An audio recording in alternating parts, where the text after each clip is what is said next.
The following prescribed is transcribed.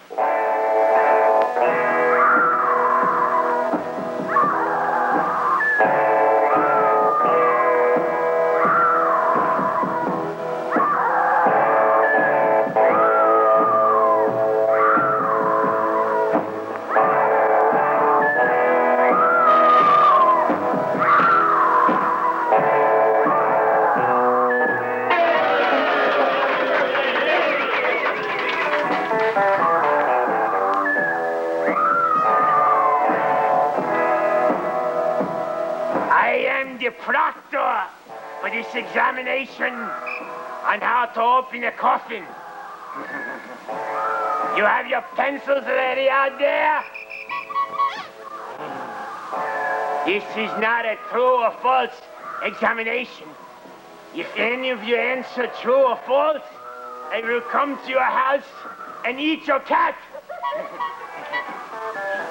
This is not multiple choice. You hear that? You amoebas out there? No multiple choice. Now, right, you have extra pencils? Don't tell me you don't have extra pencils. I'll stick your belly button in a pencil sharpener and you'll get lead poisoning of the belly button. Inga-dinga-doo. All right, now I'm going to knock on the coffin. And you answer the way it was supposed to be done. Understand me? Watch me and send in your answers.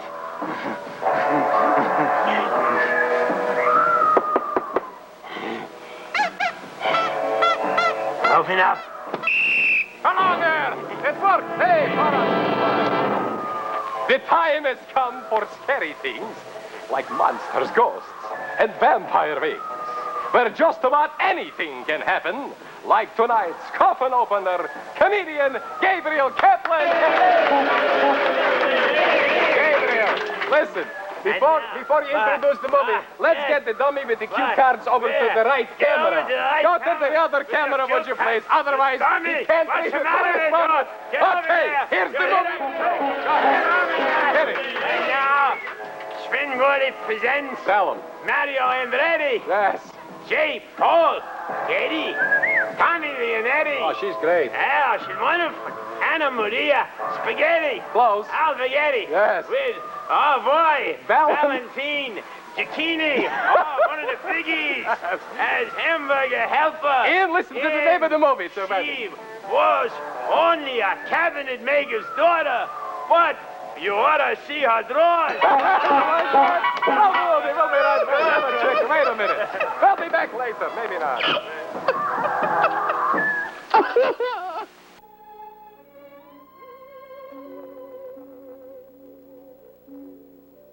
One of the early masterpieces of science and horror is Robert Louis Stevenson's immortal Dr. Jekyll and Mr. Hyde. The thought-provoking story of how a strange experiment transforms a benevolent doctor into Mr. Hyde, a human werewolf. When the news of the death of this monster came, there was a nationwide sigh of relief. No longer would the sound of every strange footstep mean terror. The evil thing would never prowl the dark again.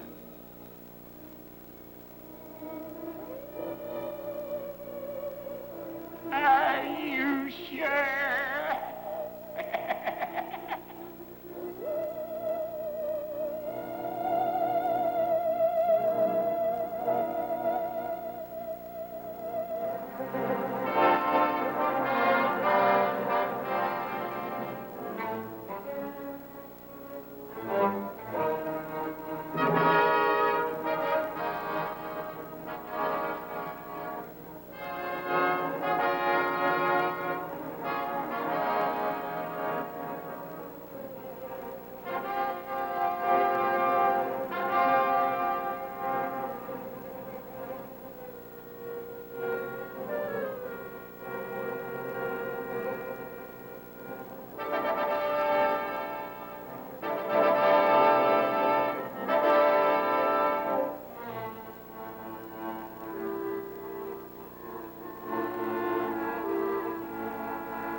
idea my guardian lived in such style.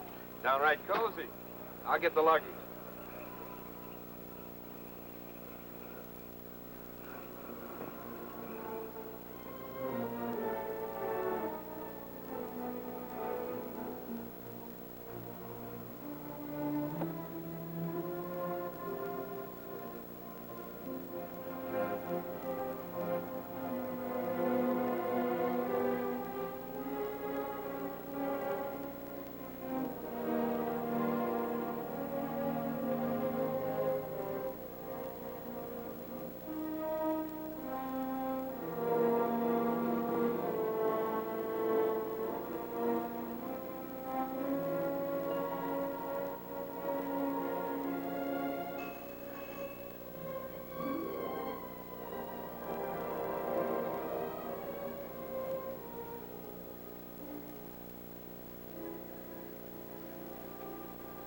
This is Dr. Lomas's, isn't it? I'm Janet Smith. I'm sure the doctor is expecting me. You're Janet. The doctor has talked about you so much. Welcome home, my dear. This is Mr. Hastings. I'm afraid the doctor didn't expect him, but I took the liberty of inviting Now, him. don't tell me. Why, what a surprise this will be for the doctor. Come in. Come in. I'm Mrs. Merchant, the housekeeper. Jacob, bring the bags in.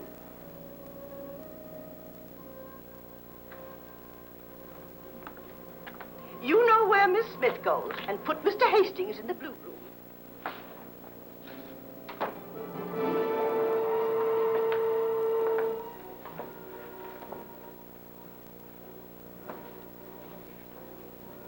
Friendly-looking little fella. Now, hurry up, dear. I'm hungry. All right, darling.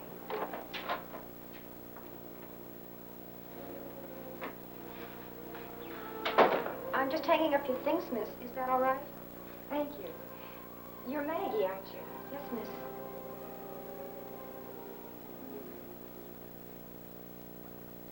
But do you want to change? The bath is that door. Oh, yes, thank you.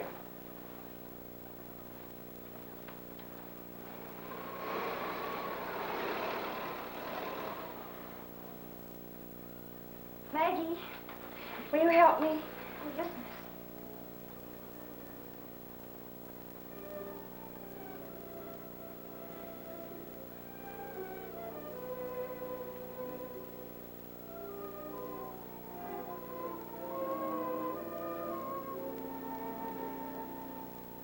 Oh, thank you, I'll finish.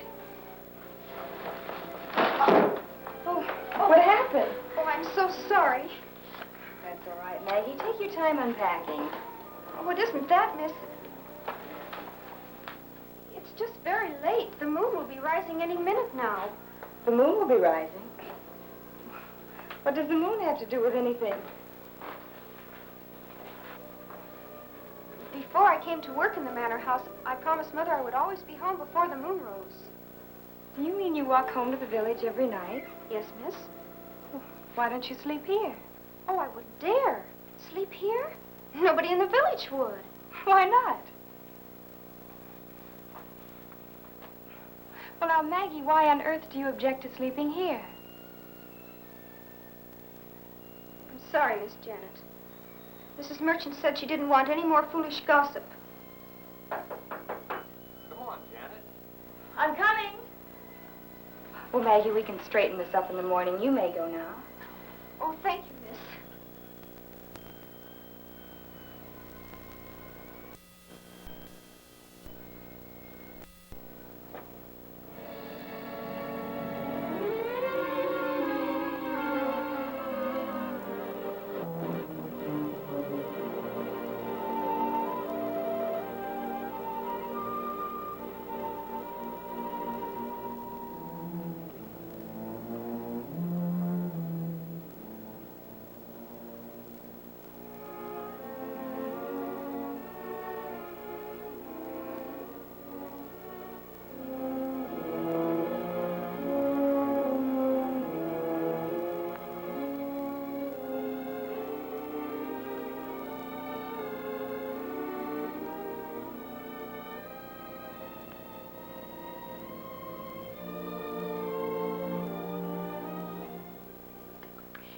Merchant, I can't get over the behavior of that girl.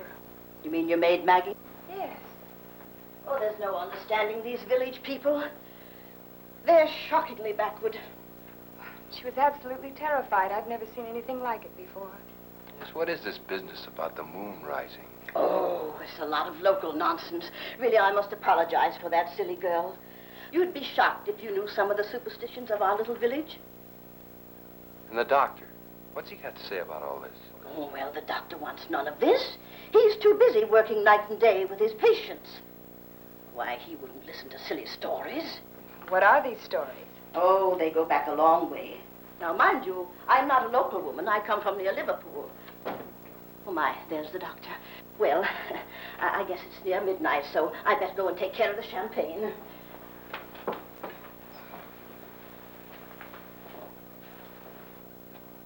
Janet, my dear.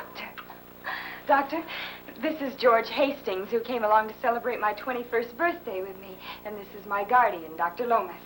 Glad to meet you, sir. How do you do? I know you two will like one another. You have to, you see. George and I are going to be married. Married? I imagine that comes as quite a surprise to you, sir. Surprise? Yes, rather. Come, we'll go into the sitting room. Children. One moment they are little girls playing with dolls, and the next they're introducing strangers as their future husbands. We didn't ourselves know until last week. Oh, Janet, my dear, your life was planned with so much loving care. I cannot help feeling I should have been consulted before this decision. Oh, we kept our engagement a secret from everyone until we could tell you. Young man, I consider you in this instance as rash and ill-advised as Miss Smith. She's an orphan. That's just it, sir.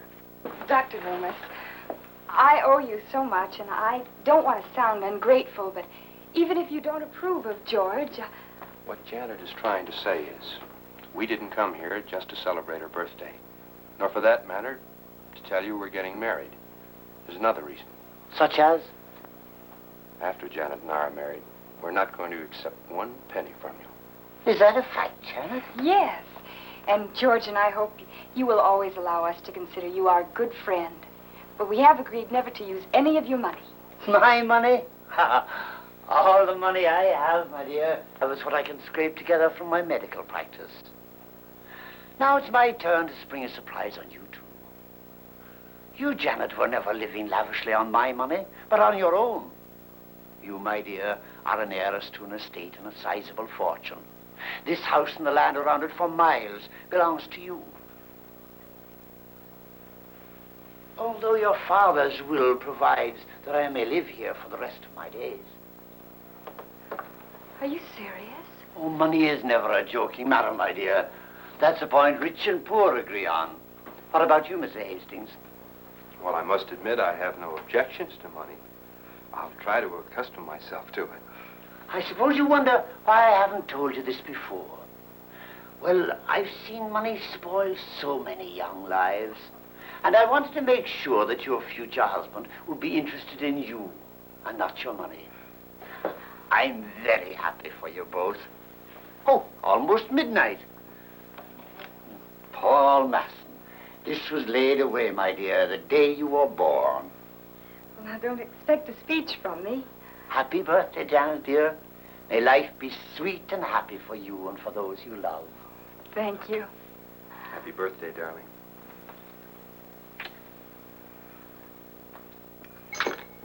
Oh, it's nothing, my dear. Here, take mine. Broken glass means good luck. Of course, so it does. Well, so it did, didn't it? And you know, it's odd, Doctor. I was a little frightened of what you were going to tell us. I'm afraid, my dear, there's something more that I must tell you. What do you mean? Well, I'm duty-bound by an old promise to reveal to you certain facts on your 21st birthday. I'll explain in the morning. In the morning? Yes, why can't you tell us now? I'd rather leave it until tomorrow. You see, it's an old story, and another couple of hours can't make any difference. Besides, I'm very tired, and I have to go over some old documents just to refresh my memory. And now, my dear, and you, young man, you finish the champagne. And if you'll permit me, I'll go to bed.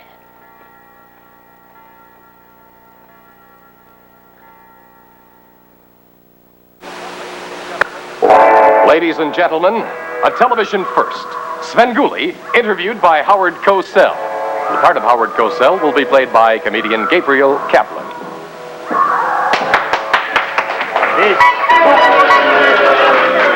Wait a minute, this is Howard Cosell here with Svengoolie. Come on in here, Sven.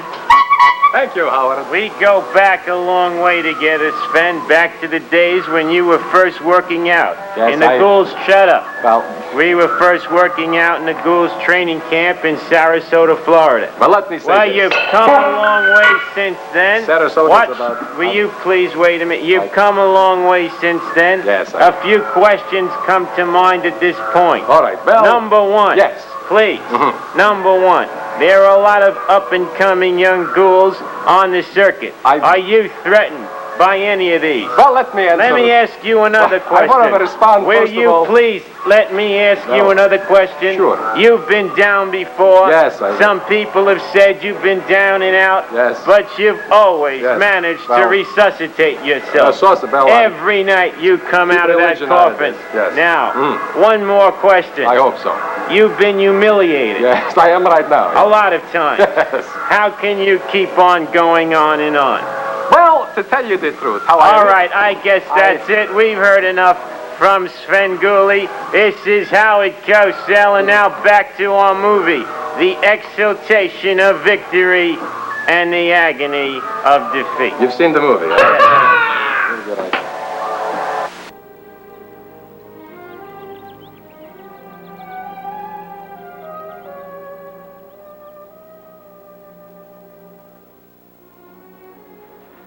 Ah, my beautiful bride-to-be. All this and money, too. Before breakfast. Say, how about my getting some bacon and eggs for you? Mrs. Merchant went to town to do her marketing. Sounds fine. That bacon looks good. You know, George, I can't seem to get a bit of gossip out of Maggie. Every time I bring up the subject of the man in the moon or whatever was bothering her last night, she just freezes up like a clam and cleans faster. I'll bet I know the grim facts the doctor intended to tell you today. He was going to tell you about the taxes and the servant problems involved in this house. And I bet they're grim facts. Do you want to help me explore it? You know, this is the first house I've ever owned. Not on an empty stomach. Is food the most important thing in your life? Napoleon said a man travels on his stomach. What's good enough for Napoleon's good enough for Hastings.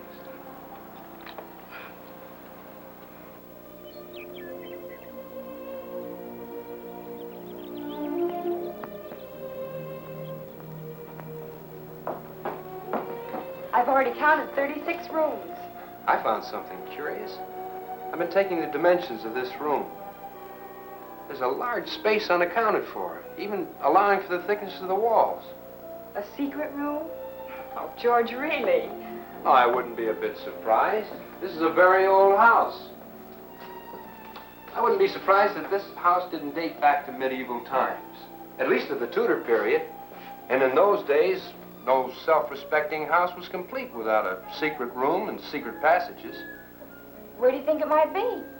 Well, if I'm right, it's somewhere in this wall.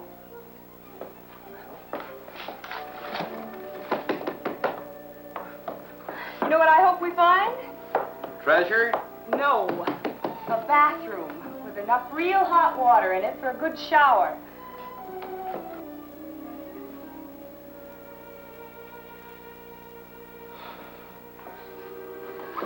I give up. Whatever the secret, it isn't in this room.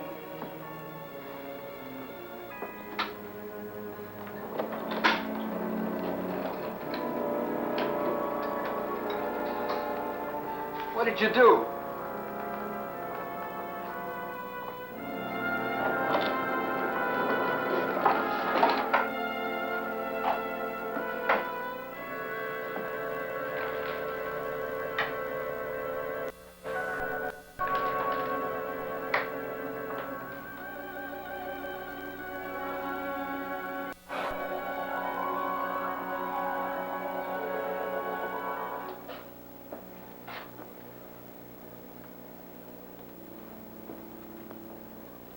looks as if it could have been used for some kind of chemical laboratory at one time. Look at the dust. It hasn't been used for years. Oh, I'm afraid we've allowed our curiosity to overcome our good manners. This room is no great secret, though it has a certain interest, and it has been written up in several of the local chronicles. Tell us about it. There's not much to tell. Some old legends. It's supposed to have been used as a hiding place for Jesuits at the time that they were forbidden in England. Why all this equipment? Janet, your father used this room as his laboratory. It hasn't been used since his death. My father? I have to tell you why I insisted that you'd come here for your 21st birthday. George, I must speak to Janet alone. But, Doctor, I want George to hear whatever you have to say. I understand. But if I'm to keep my word to your father, a word which I gave him before you were born, my dear, you must hear this alone. Then, if you still wish to tell George...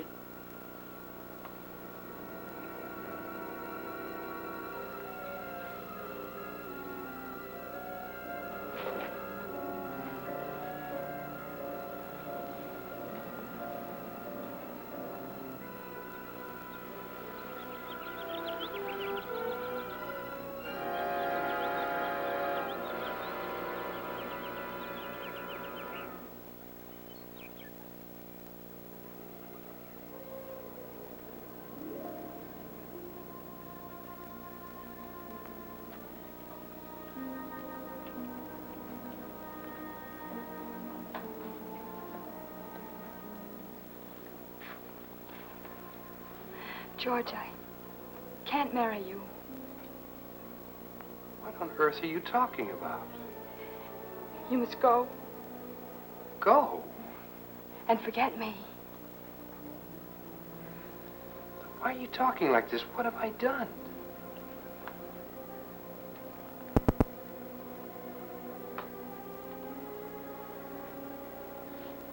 You love me? Oh, yes. Please don't ask me anything. Just go. No. You love me. We're going to be married. I can't marry you. Look, darling, there must be a reason. Now tell me why. Don't ask me. Janet, I want to help you, but I can't unless you trust me. Look, Dr. Lomas, I've had enough mysteries. Now I want some answers. What's the matter with Janet? This is your secret. Do you want me to tell? Perhaps it's for the best. She'll come with me.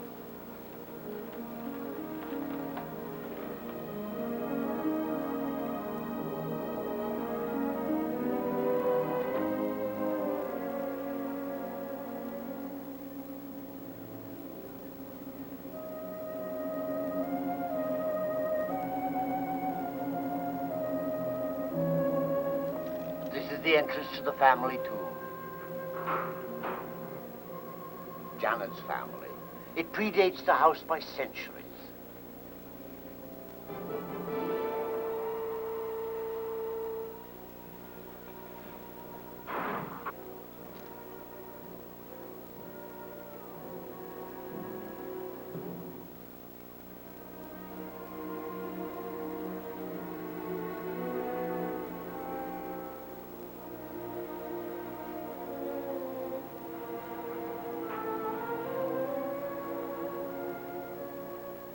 Here in this crypt rest the mortal remains of 4 centuries of the family of Jekyll. Knights, soldiers, priests. He's here?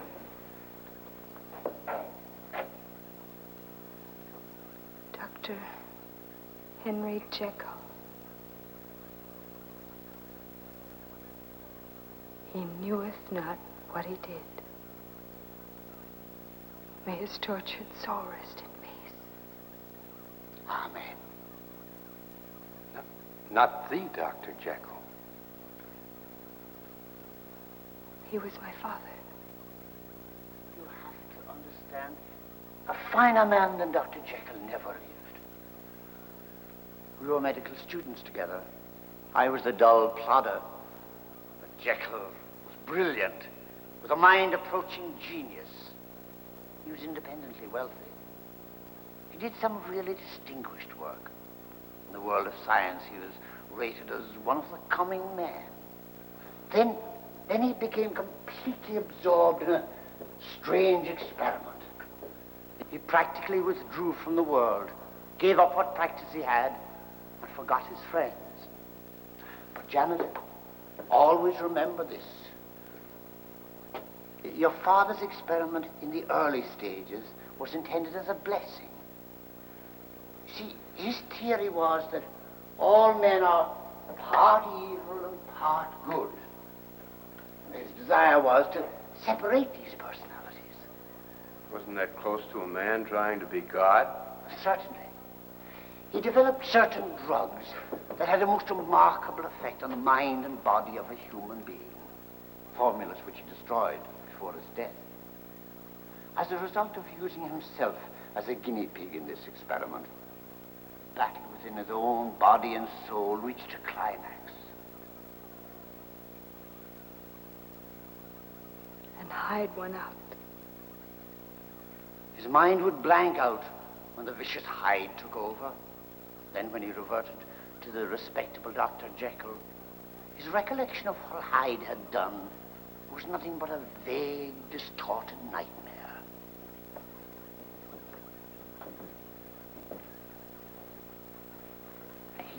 He wasn't even aware that physically he'd become a monster. Oh, I still shudder when I recall that face, like some perverted mask of evil out of a legend of horror. Then you saw him as Hyde? Once, at the very last, just before the mob caught him. I swear to you, Janet, he never was aware of what he had done. You were hardly more than a child at the time. You were too young to remember. No, I remember. There was something in the papers about it. The press had a Roman holiday. You know, when the mob finally caught up with him, they almost tore him to pieces. The villagers broke into this tomb and drove a stake through his heart. The only safeguard, according to ancient tales of witchcraft, that keeps a werewolf from rising out of the grave when the moon is full to hunt for human blood. Now you know why I can't marry. I'm his daughter. Why, you little idiot. If you think I'm going to let an old wives' tale that happened 20 years ago... Suppose I pass it on to my children. Why should it be hereditary? Doctor, what should I do? I have absolutely no proof that this madness is hereditary.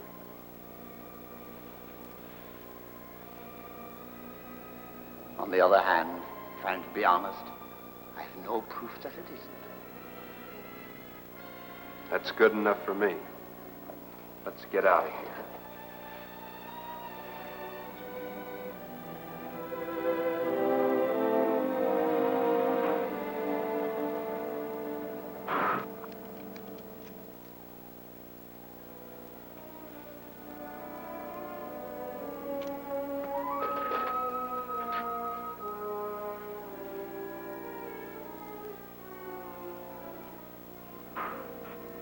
I must keep this gate locked. Around here, they still believe that Dr. Jekyll, in the form of a werewolf, prowls thirsting for blood every time the full moon rises.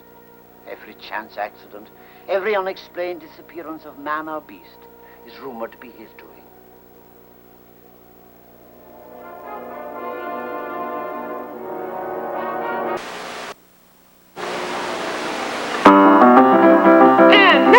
Before we get back to torture time, tonight's movie, it's time to play Svengoolie Stomps the Crew. Okay, correct Svengoolie crew. Are you all set? Huh? You ready? Fellas, are you ready to play Stomp the Crew? Guys, would you wake up, please? Okay, here we go. Who knows the Monty Hall song, huh? The Monty Hall song? Right, like this. Monty Halls of Montezuma to the shores of Trima. That's it. How do you think? Right, okay. Here's what I know you like. All right, cool it. How about the John Wayne song, huh? The John Wayne song? That's right. What other impressions do you do? Here's the John Wayne song. I wonder why you keep me waiting. John Wayne, my John Wayne. Okay, how about the Peggy Lee song? That's a simple one, huh? Peggy Lee song? Yes, the Peggy Lee song. Here we go. Peggy Lee, we roll along, roll along. Get it, Peggy Lee, we roll along, huh? Just one chicken, I told you. Oh, okay, never mind. How about, this is a nice one, the Lon Chaney song. It's a ballad, huh? The Lon Chaney song? Yes. I can't give you anything but Lon Chaney. Shut up, will you? I think that's a biggie. I don't know. Finally, wait a minute. This is a beauty. How about a double header? Are you ready? No, I didn't mean that. I mean the Artie Shaw, Isaac Hayes song, huh? The Artie Shaw, Isaac Hayes song? I thought you'd never ask. Here we go. Artie Shaw, out tonight. I don't know if it's cloudy or bright, 'cause I only have Isaac Hayes, dear. Hey, pipe now, we're trying to sleep out here. Okay, and now, okay, cool it. Now, before we get back to tonight's great flick, the fantastic technical or musical Frankie Yankovic Goes Latin, it's time for the Svengoolie public service message. Remember, this is the height of the flu season, so don't go near your mailman. Why not? Because he's a carrier. He's a carrier. See the humor there. It's the mailman.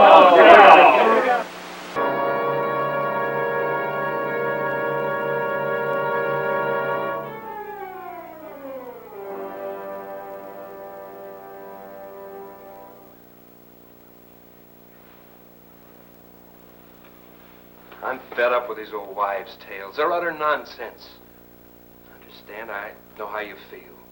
The atmosphere of this place would get anybody down. After what the doctor said. Forget the doctor. Oh, the old boy means well. But the sooner we're out of here and married, the better. George, I know you're right, but I can't make any... Not disturbing anything, am I? Oh, young lady, what you need is a good night's rest. I think you must let the doctor prescribe. Maggie? I want you to go downstairs and heat up a glass of milk for Miss Janet. Yes, sir. Now, you say good night, but make it quick.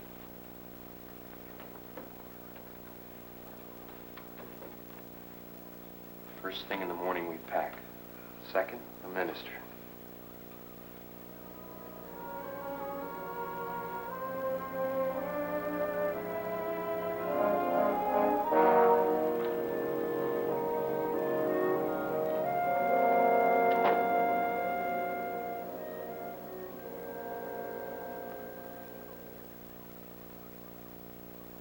Had I not taken that bitter duty upon myself, you'd have stumbled on the truth sooner or later.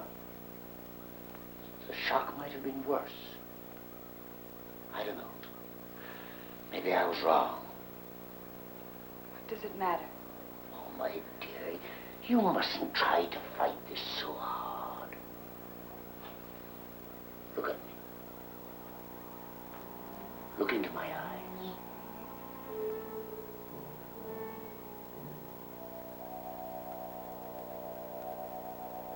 I'm going to check your nerve reflexes.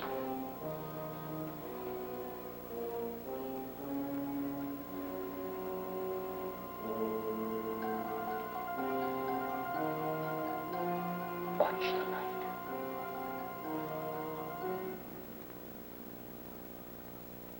Watch the light closely.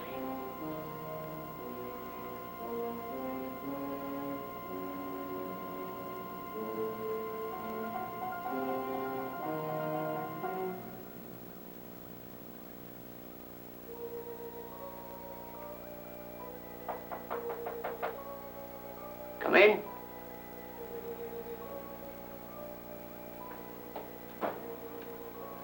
I'm sorry it takes so long, sir, but the fire had gone out in the stove and I had to get it started and... Is she all right?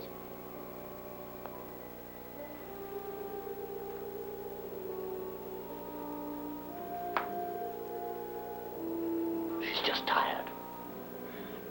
She'll be fine in the morning, won't she, dear? Now you're going to have a nice long sleep. Here. Drink your milk.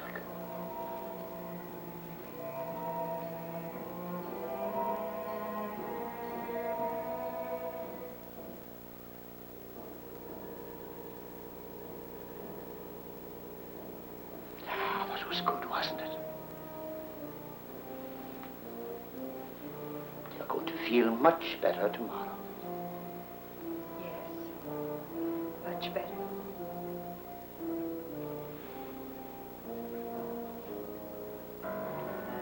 See that she gets right to bed. Yes, sir.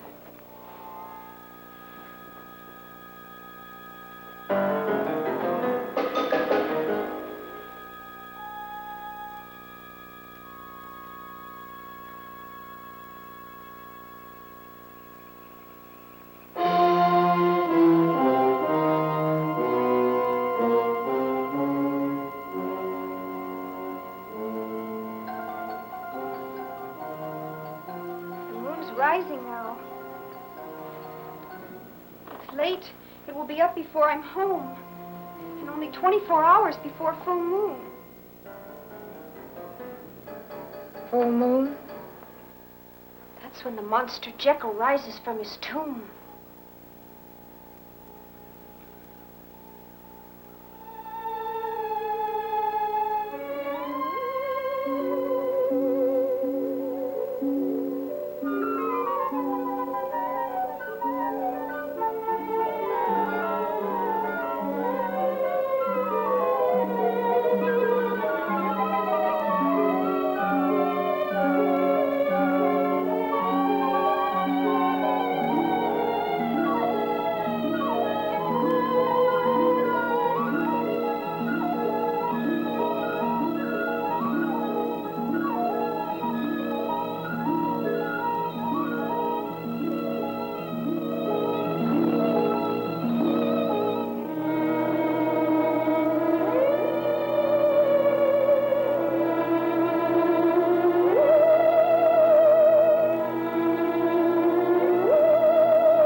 Janet, it's all right.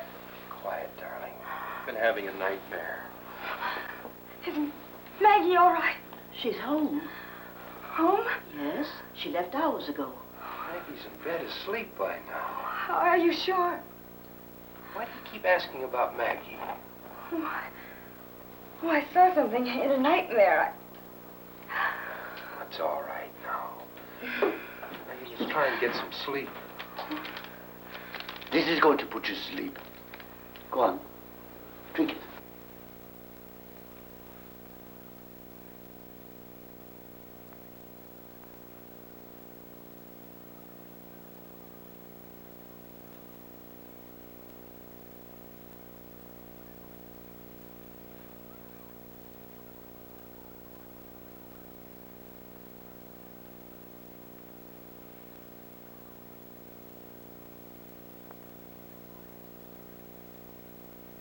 You're all right now.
I want to get Janet out of here today. Do you think she will really be in condition to travel? Well, it'll be rough on her, but not half as rough as staying here. Every time she looks out of her bedroom window, she's liable to go into another set of hysterics, and I don't blame her. The only thing I can think of is to get her out of here in a hurry. I suppose you're right. I blame myself for telling her about her father, but at the time... Good morning, dear. You've been keeping a nice hot breakfast waiting for Miss Janet, eh? Yes, indeed I have, sir. Sausages and eggs. Now, they always hit the spot, don't they? Now, my prescription is eat hearty. And after breakfast, we'll drive up to London after you've packed. I have an aunt who'll put you up until we can arrange for the wedding. I promise to be on hand to throw rice. How does that suit you? I'm sorry, George. I can't make a decision. I'm not capable of it. Oh, I'm sorry to be late. But the first batch of toast got burnt. Just seems to be one of those mornings when nothing goes right. First, Jacob didn't show up, and I had to start the stove all by myself. And then Maggie is late. Oh, this is going to be one of those days. I just know it is. Maggie isn't here? Oh, no, but what can you expect of maids these days? Why, in my first place, would I have caught it if I were 10 seconds late? But now they come bouncing in as they like, without so much as a by your leave.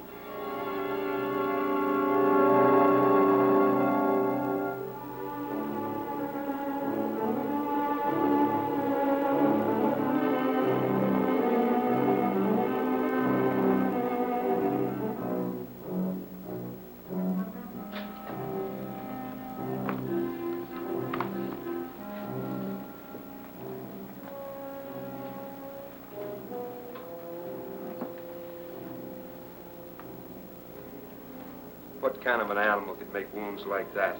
I don't know. There are no beasts of prey in this part of the country, not for centuries. Is there a circus or a zoo around here? It would have been in the Times. There's no beast that did this. Leastwise, no natural beast. Only one thing did that. People around here know what it is. It's a werewolf. We've seen it before. Nonsense. Nonsense, is it? This isn't the first time we've had a monster around here. And people know what to do about werewolves. There's ways. That's enough. Get out. That's right. We've had enough of this nonsense. Get back to your work. Good day, Miss Jekyll.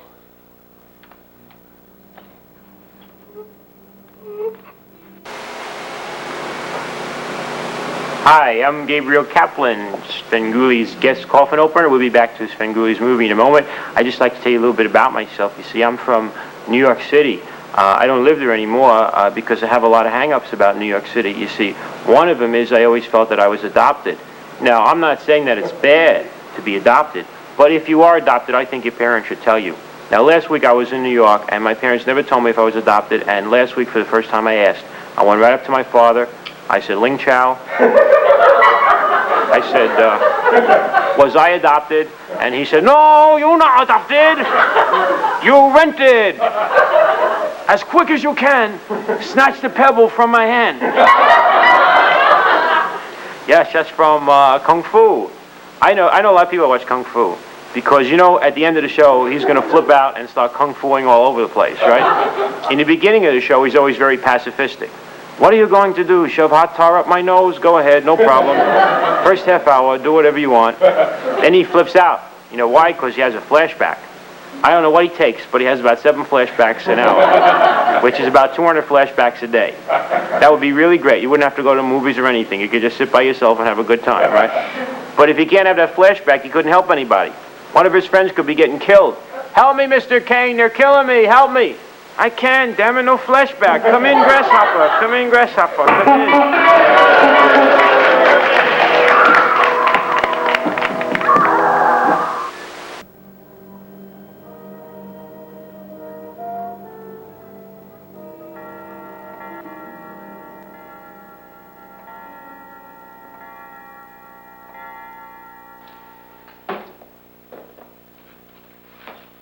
Fine thing. How do you expect me to be getting dinner when you're 2 hours late with my chicken?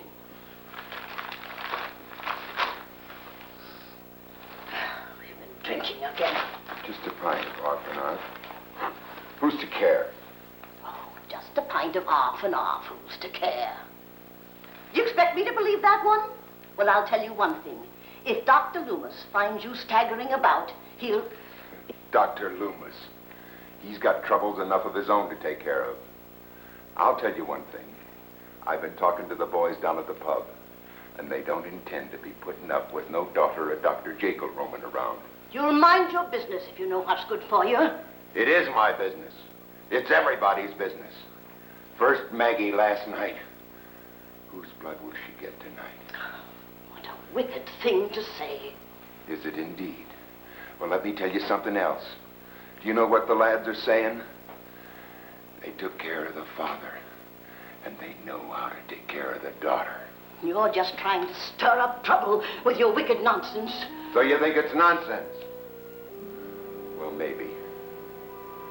But I wonder who'll be next. Perhaps you.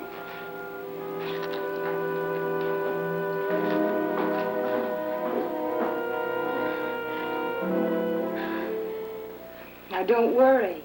I'll be all right. You most certainly will, my dear. Here's the hot milk. I put some of our best brandy in.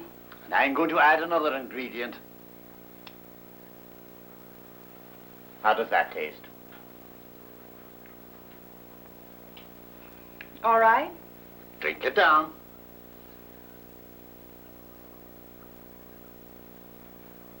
Ah, that's good. Now we'll all leave and let you get some rest. After you've had a good night's sleep, you'll feel like another girl. Sleep tight. Doctor, you have the key. Don't worry, my dear. I'll lock you in, snug and tight. Be sure.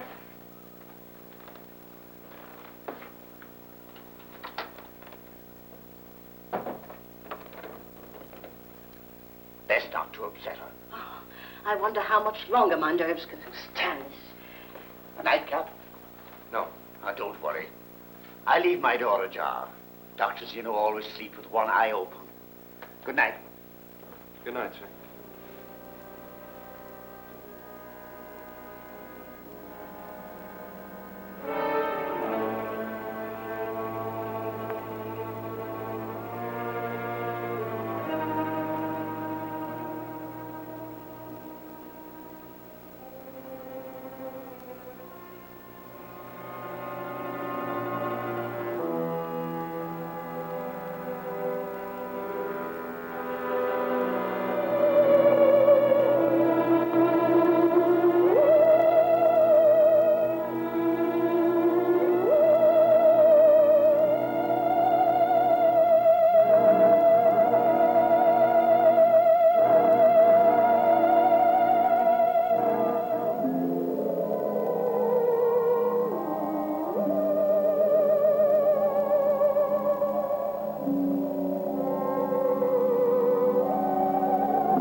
again. I knew it would. Look at my hands. Janet, what have you done? Killed. Killed like some beast in the night. Janet, you were locked in. The doctor was watching the door every moment. Weren't you, Doctor? I must have dropped off for a few moments, but nevertheless, Janet, tell us exactly what you think you did. I killed her. I crept up like some animal. And then I had my hands around her throat. Janet, be quiet. You have to be sensible. This is all nerves. My nerves! Do my nerves explain the blood in my hands? And the mud on my shoes? And my gown? This is ridiculous. We're living in the 20th century. This is an age of reason, not superstition. Now let's look at this calmly. Everything you've shown me has a reasonable explanation. Look at your arm. That's where the blood came from. You scratched yourself and tore your gown during your nightmare. We went for a walk today. That explains the mud on your shoes. Now, Janet, all that is left are a few bad dreams. But I saw myself kill her as clearly as I see you now. Could I have been sleepwalking? Impossible. You were locked in. The doctor locked the door and kept the key. When you screamed, the door was still locked. I could have used the window. Quite impossible. Are you sure? Absolutely. Not even a trained acrobat could crawl along that ledge or drop to the ground without injury. See for yourself.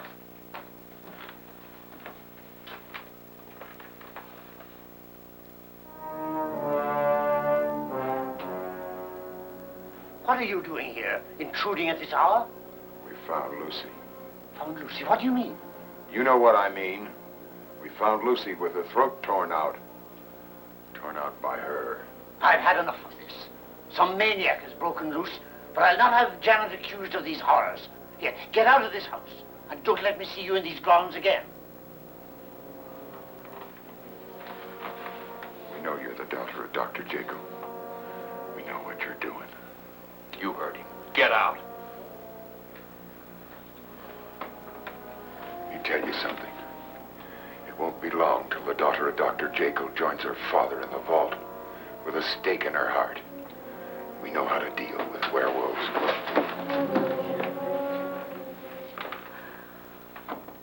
Why, Mrs. Merchant, where are you going to at this hour? I'm leaving. Oh, now, Mrs. Merchant, this isn't like you. Leaving without notice after all these years? I'm sorry, but there isn't an argument in the world that could get me to stay in this house another moment, let alone another night. There are some things that nobody should be expected to put up with. Now, Mrs. Merchant, this is silly, really. Pardon me. I'll send for the rest of my things later.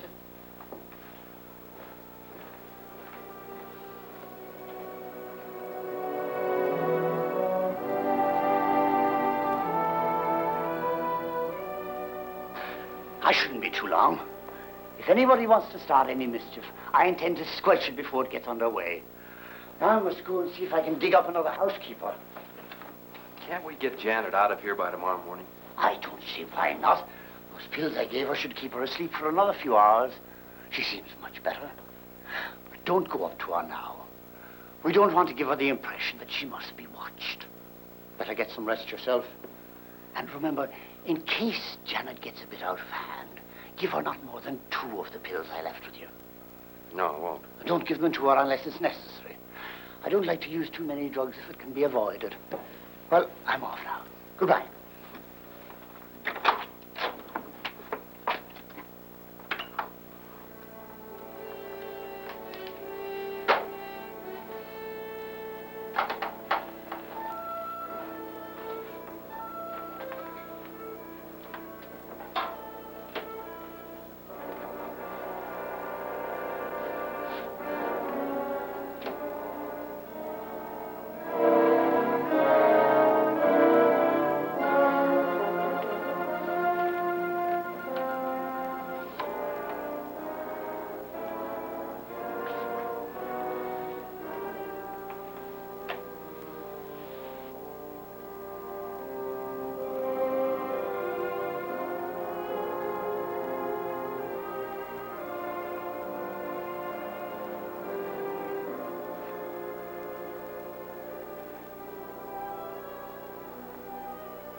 werewolf is usually supposed to be the soul, sometimes of a dead body, sometimes of a human monster, which quits either the dead or sleeping body by night to suck the blood of living persons. Hence, when the werewolf's grave is opened, his corpse is found to be fresh and rosy from the blood which he has thus absorbed. To put a stop to its ravages, a stake is driven through the corpse, or the head cut off, or the heart torn out and the body burned. No. So you believe it? Of course not, Janet. I want you to take some pills Dr. Loomis left for you. It's natural for you to be upset. Why don't you say it? I'm mad.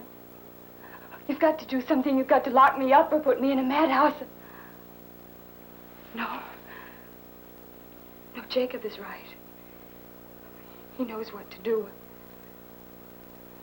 You've got to get a stake and drive it through my heart and bury me beside my father.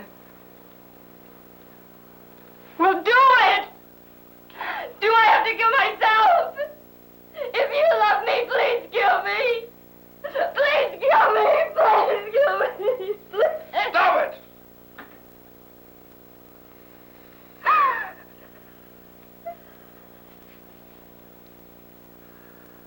Stop it.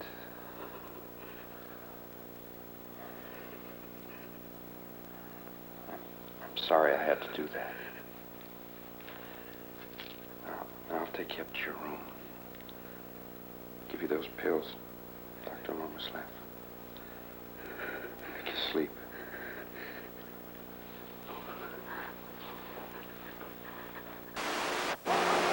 Sunday! I'll have a Sunday, but hold it in green. Yes, Sunday at beautiful carbon monoxide speedway. See the big names in drag racing take a crash course in driving. Sunday! Sunday, my prince will come. Yes, Sunday. See the draggers drive devilishly with dubious daring in a dynamite door-digging derby of diagonal dynamic drive shaft destruction. Sunday, he'll Svengoolie try and say that last line 5 times fast. Sunday, see the all-stars of antifreeze compete for the big carbon monoxide solid styrene trophy in the shape of a pair of fuzzy dice hanging from a windshield. See Big Dummy Don Diesel and his California clunker. See Arnie the Embaumer Sedgwick and his steam-powered Detroit dump truck. See Ralph Cramden and his Gopher Broke number 12 bus. See the king of drag, Milton Boyle, driving his Cleveland Could against wheel-standing Pedro Kaminsky in his bow and bomb. Yes, and in the main event, see Cowboy Kenny Cornfed driving his kettle against Pinwheel Percy Pitstop, who says, I'll blow the doors off of him as soon as I figure out which pedal's the gas and which one's the brake. And don't miss the bonus motorcycle miracle of the month. Super cyclist Weevil Retrieval will jump his chicken-powered chopper over 3 trucks, 5 full-wing guns, 2 trucks, Vivian Vance, and the Stan Kenton Band. yes, and it all happens Sunday at Spacious Carbon Monoxide Speedway. All the action starts at 8 p.m., ends by the gas shortage or 500 miles, whichever comes first. Sunday, admission only 3% of your total earnings. Children under a foot and a half admitted for half price. Ladies over 78 free if accompanied by their parents. Sunday, Sunday, Sunday. At polluting carbon monoxide speedway. Just take any eastbound turnpike directly into the Atlantic Ocean.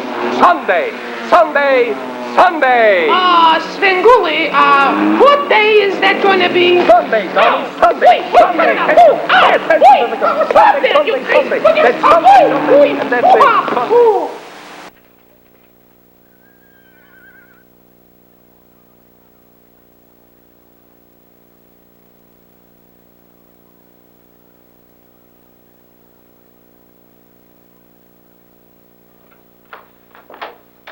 I've got to get Janet out of here quick. I'm afraid you can't. More trouble? Yes, I've had trouble too, and I'm afraid there's going to be more. In the village, Jacob? Mm-hmm. But surely nobody's going to listen to his superstitious gossip. I'm afraid they already have. I've talked that idiot of a village constable out of swearing out a warrant for Janet.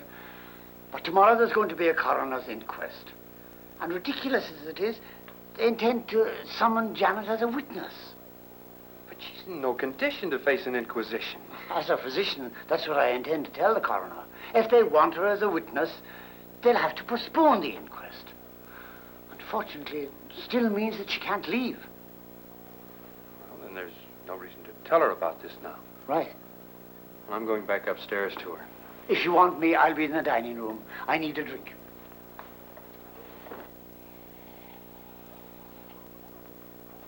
She's gone. Are you sure? I looked all over the second floor. The third floor and the attic are locked off. She must have come downstairs. You look upstairs again. I'll take this floor.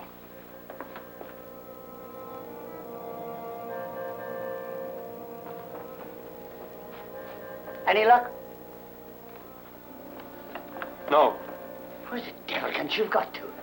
She can't have been out of your sight for more than 3 or 4 minutes. I thought the pills put her to sleep. Oh, individual reactions differ sharply. Well, we can't waste any time. She was talking about suicide. Oh, lots of people do. Mostly it's just talk. Come, the next thing to do is to search the grounds.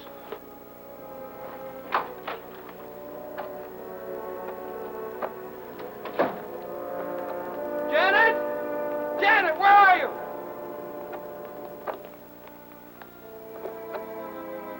Janet! Janet, where are you? Janet. Doctor, I found her. Janet, why did you come here? Nothing made me. I'd be better off beside my father. Janet, you've permitted yourself to become completely morbid. You mustn't let these ridiculous superstitions get the best of you. Doctor's right. I know you're going through a nightmare, but you have to fight it. George, directly the inquest is over tomorrow, I want you to take Janet away from here. Inquest? Oh, I'll tell you about that later. George, take Janet back to the house.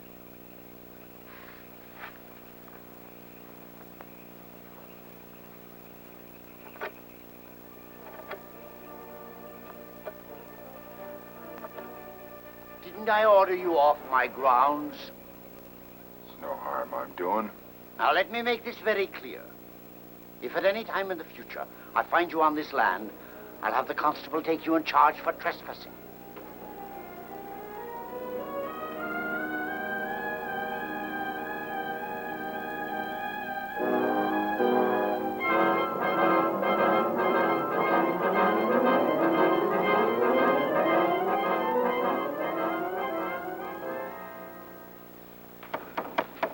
You're sure this is strong, very strong? That young lady would put an elephant to sleep. I want to be completely unconscious, unable to move. Oh, you will be. I hope I'm not overdoing sedatives. They can have a nasty effect. I'll take the risk. Well, frankly, I feel like an idiot, but I've done what you've asked. All the windows are nailed shut. No one can get out? Not even a mosquito. Now, when you go, be sure to lock the door from the outside and keep the key. Oh, I'll do even better than that. To convince you how silly your idea is, I'll lock the door and I'll spend the night on that chair. No, I'll stay with her. Oh, no, you were up all last night. 2 nights in a row aren't good. Besides, I've got about 6 months back numbers of medical journals to read. Off with you now. Now you're not going to have any more nightmares. Get a good sleep. Tomorrow will be off. Night, Princess.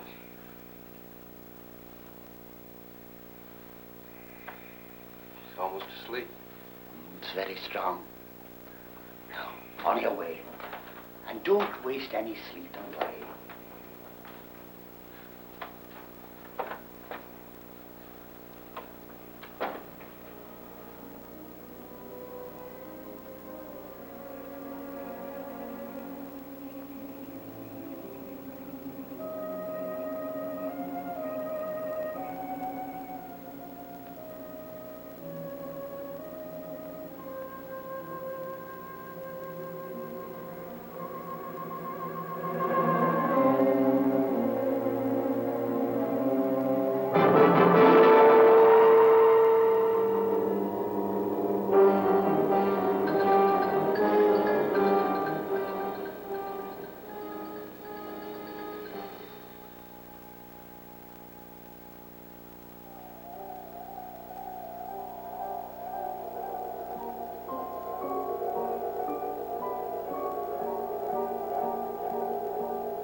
night you will dream again. You are a werewolf.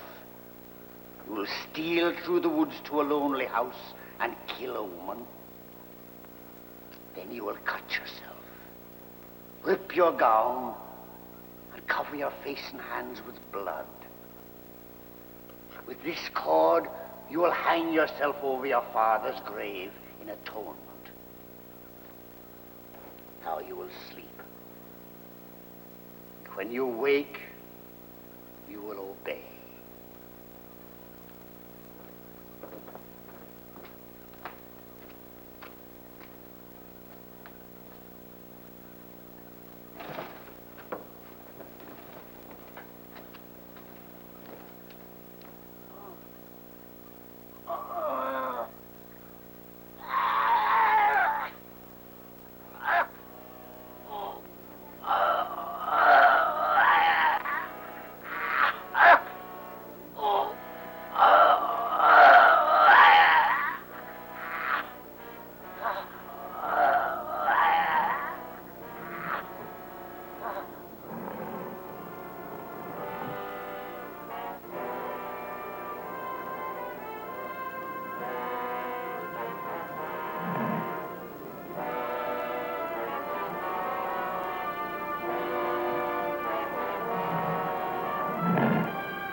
A never-to-be-forgotten television first, Svengoolie's TV palmistry, for those in need of a helping hand.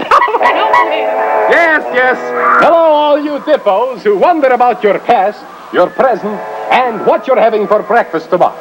There's now no longer a need to leave the comfort of your own living room to find out what's in store for you. Yes. Now, through a special new process, you can all have your palms read at home by yours truly, merely by placing your own left hand on this electronically controlled outline you see before you on your TV screen.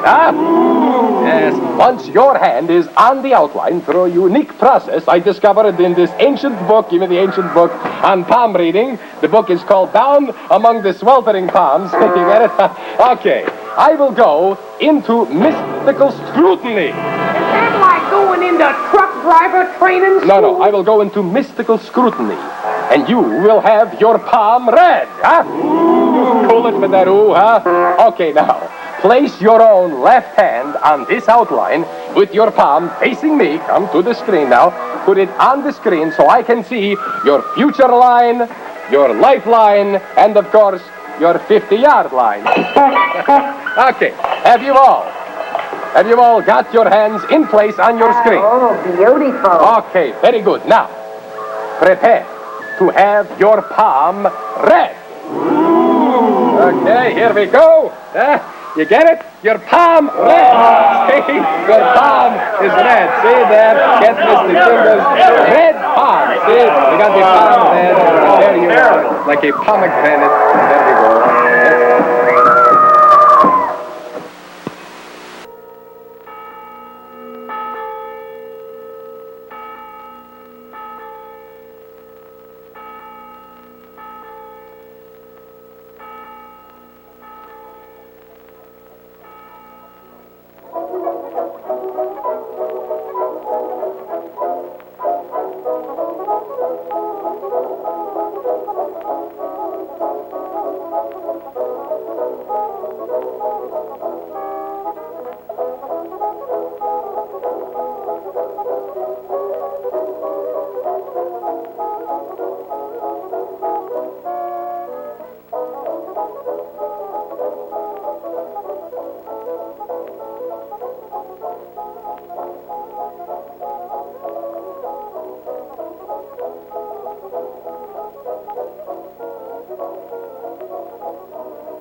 is it? This is the telephone exchange. The constable has asked us to warn all subscribers that the killer is still at large. There is no need for panic, as the village men will be patrolling the woods. But it is thought advisable to bar your windows and doors. Hello? Are you there? Are you there? Please answer me.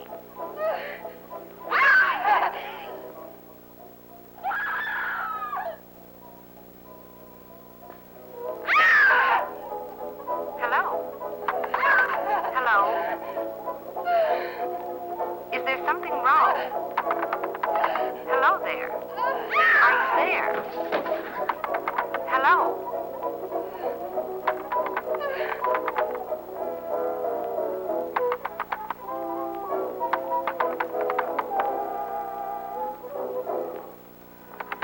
Please answer me. Hello? Will you please answer?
Janet, no! No!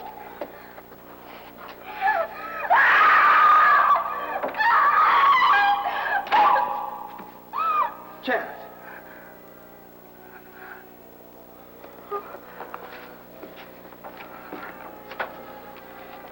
Doctor, listen to me. He didn't do any of those killings. It was a doctor. Doctor. He's mad. Worse than that, he changes into something that isn't human. But I saw myself. No, he hypnotized you, put you in a trance. He made you see those things. With the blood on my hands. The doctor. Just as he gave you that cord to hang yourself and aroused Jacob's suspicions to stir up the village. But my father. He used Dr. Jekyll in his earlier killings to gain control of the estate. He was trying the same thing with you for the same reason. No man could possibly do that. We're not dealing with a man. We're not dealing with anything human. And if we don't get out of here quick, we won't be dealing with anything ever again.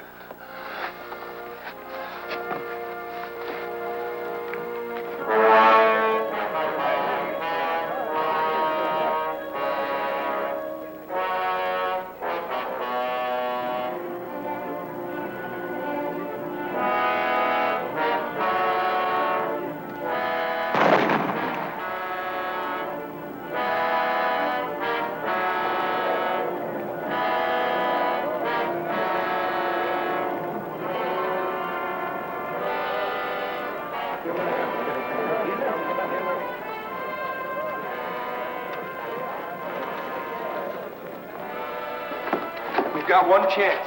Lie down here. Act like you're still in a trance.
Are you sure?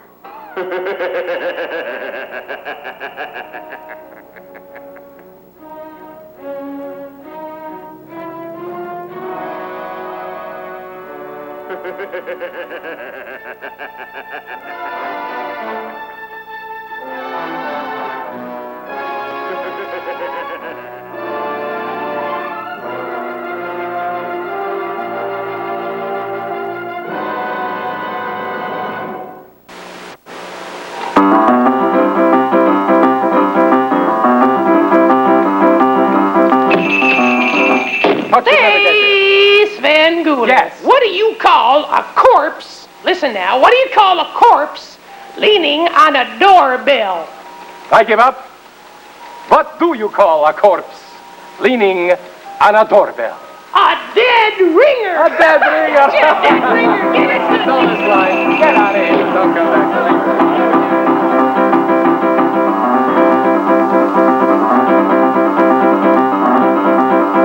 Faster.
Disintegrated. Good. Does that mean we can play house now? You promised.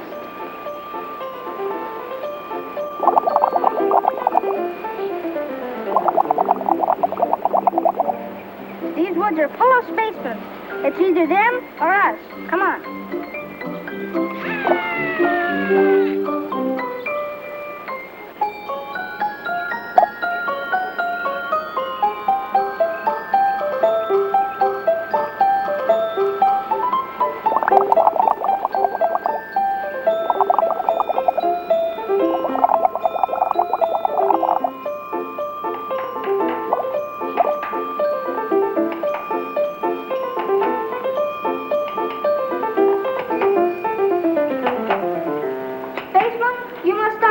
Did you say something?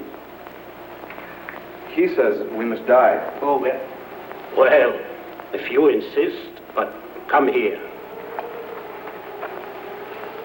Wouldn't it be nicer if we could live at peace with each other?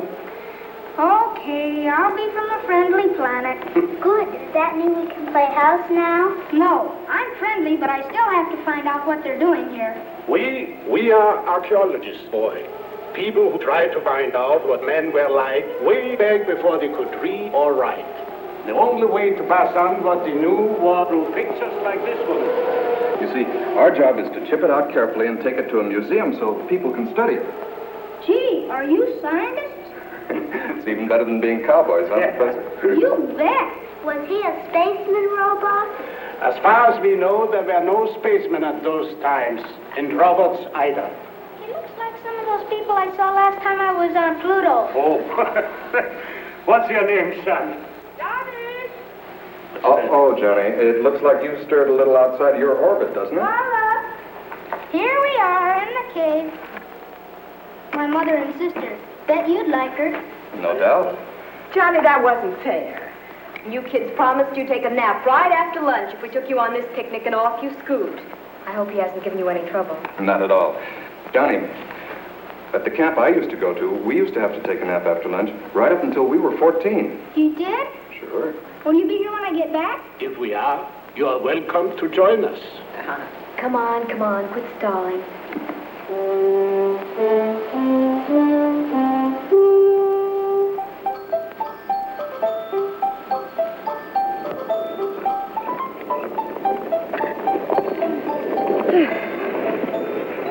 Here, dear.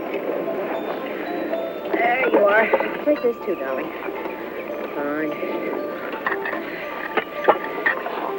You want to take that? If Dad was still alive, I bet he'd let me stay. I don't think he would, John. Say, are we ever going to have a new father around our house? I don't know, dear. Would you like that? If we do, I hope he's a big scientist that makes rocket ships and things like that.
Attention, Roman, XJ2, reporting to guidance, Roman.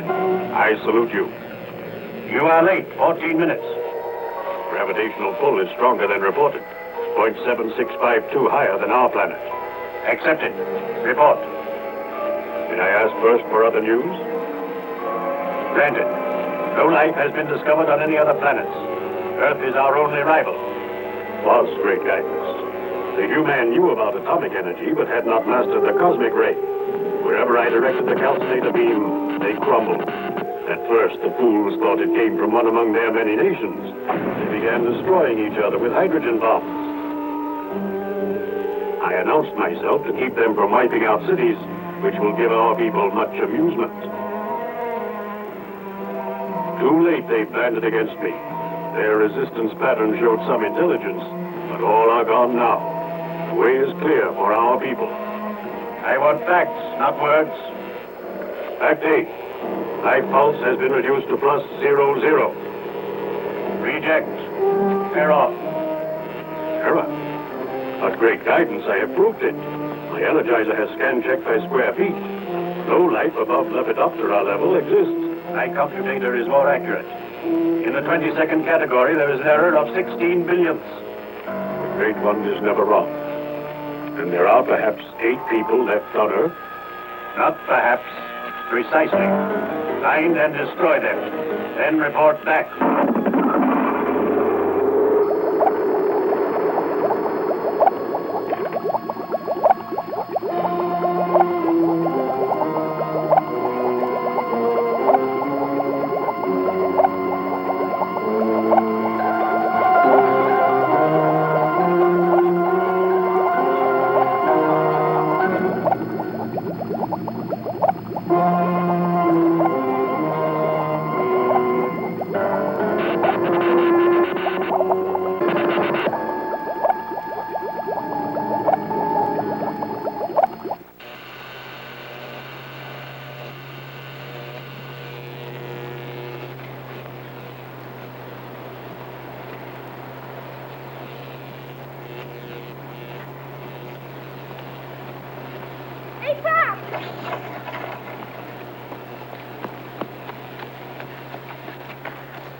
Martha, it's all right. He's here.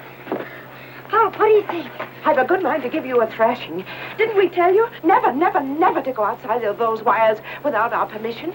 Martha, Anger won't keep the boy from doing it again. Must tell him why. You know the terrible things that have happened when Roman landed on Earth. The only reason we are still alive is that your sister Alice and I worked out a way to reflect his deadly beams away from the house. He can't see us. He can't hear us. But one word spoken outside the barrier, and he will be down on us. Do you understand that, Johnny? But I saw him. Saw who? Roman. He's in the cave at the end of the ravine. Then he's found us out. Not yet, or we'd all be dead by now. Are you sure? I was in the cave painting his picture the way we saw him on the viewer screen. Why were you doing that, Johnny? So in case he did wipe out the human race, there'd be some record of how it happened. Go on, go on. I heard him coming, ducked out just in time. Looked to me like he was making it his home. Why here? Why so close? Maybe we could kill him, huh, Pop? No, Johnny. The armies of the entire world tried and failed. We have thrown everything we had at him, but he's impervious. Unless we can find his weak spot. Could I have just a little water, Mom? Yes, dear. But why here? Why here? Perhaps we're the last people on Earth, Dad. He senses our presence and keeps calculating closer and closer. I don't believe that. I'm sure there were some other scientific minds capable of rigging a foil to prevent detection. If you only could find a way, only one way of communication with each other. Do you think we still have a garrison on a space platform? Roman hasn't destroyed that yet. Well, it could be. If we only could get through to them. But why should we succeed where others fail? Don't you talk like that, dear.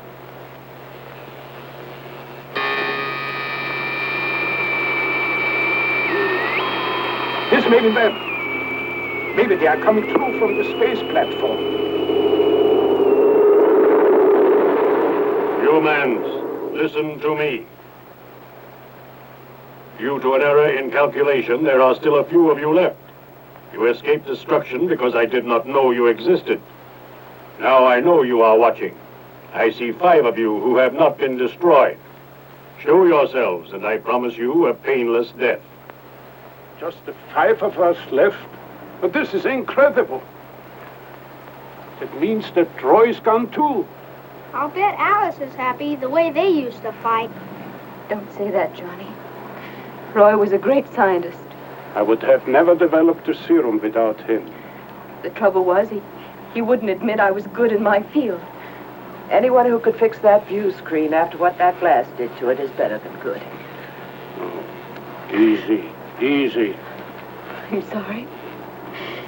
Seems silly after all the terrible things that have happened. To go to pieces over one miserable, egotistical, impossible guy. But all right. Do you wonder what happened to your fellows? Watch them.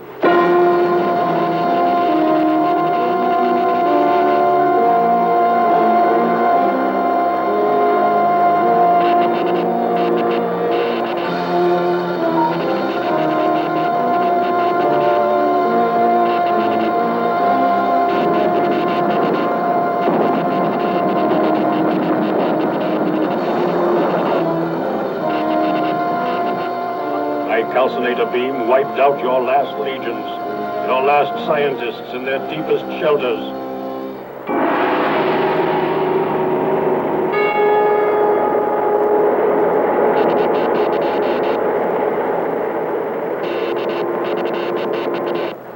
Everyone but you few.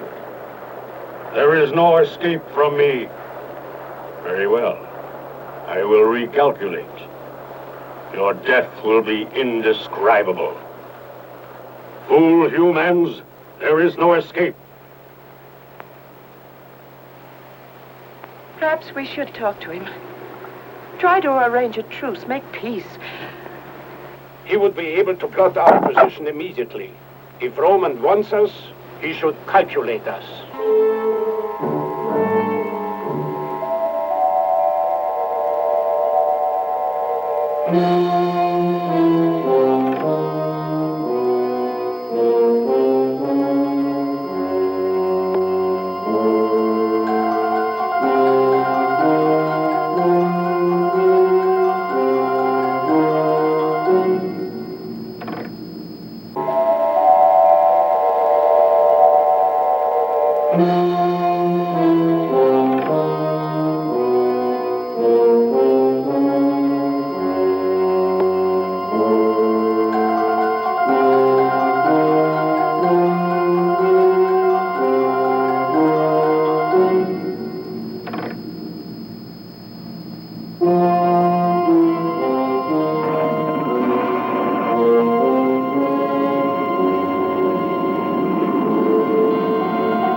Have you made the correction?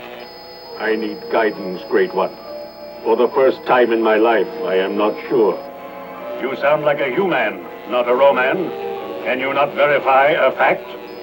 I meshed my LPI with the view screen auditor and picked up a count of 5. Error! Error! There are 8. And the other 3 still elude me. And all escape detection by the directional beam.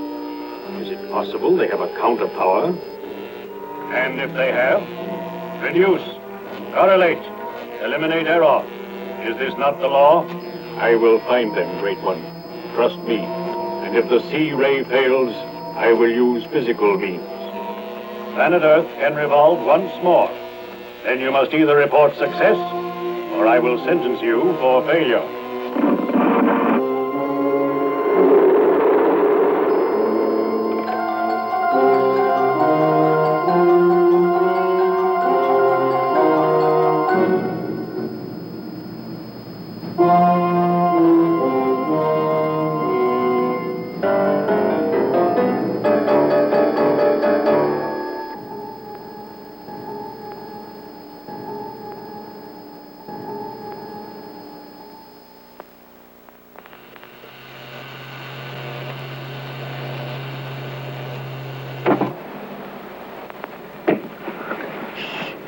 real romance. If the atomic guns can't stop him. It's not for him. It's for us. Hi there. Anybody home? It's Roy! He's alive.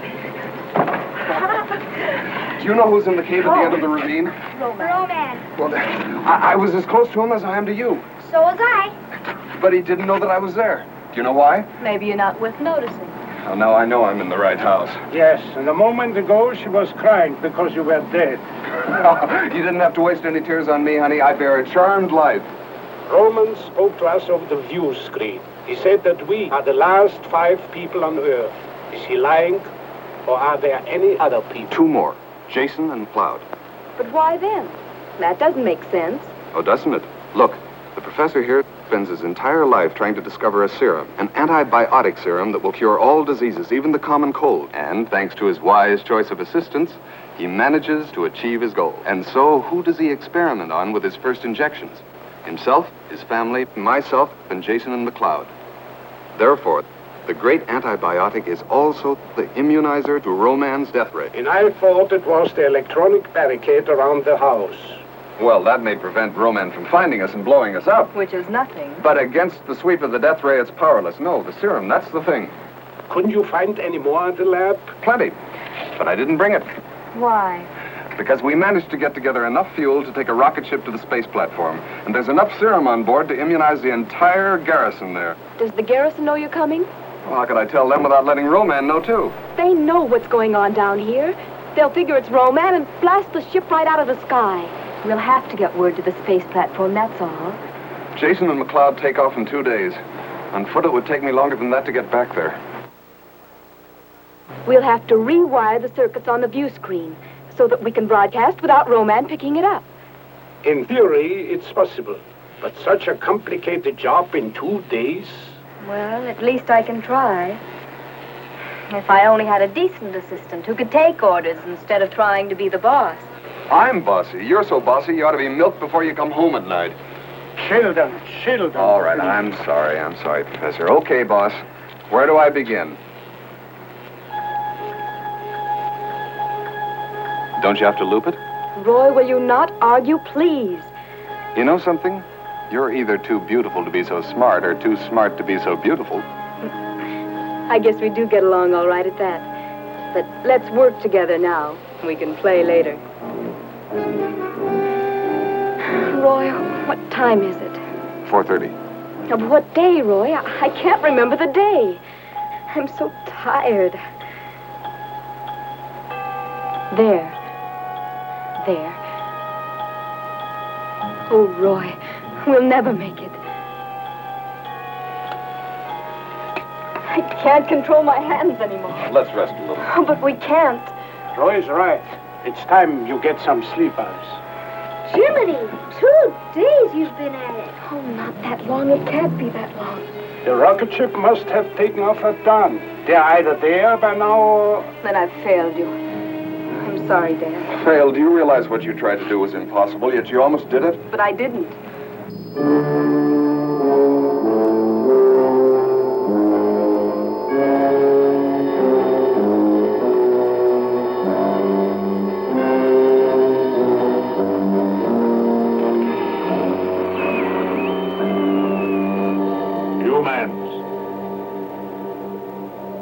Yesterday I calculated 5 of you.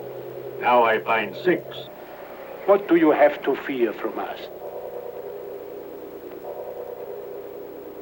Let me show you the sick people you want to destroy. First, my wife Martha, my companion for 23 years. Is there anything to fear from this woman? The human woman is the bringer of human life. There must be an end to your race. Or my children? Alice? No. I have a mission to perform. Carla? I am built to have no emotions. And Johnny? The boy is impertinent. Or is it in the ethical code of your people? Those children must be murdered. You are not like my people. You are savage barbarians, non-Roman, Animals. Take my assistant, Roy, who has developed a serum with me, which would have wiped out disease among my people. He still doesn't know about Jason and McLeod. There were 8 of you. The guidance row man who understands everything showed me that. Yet I might have had trouble locating the other 2, had they not taken off in a rocket ship and revealed their presence. Look, humans.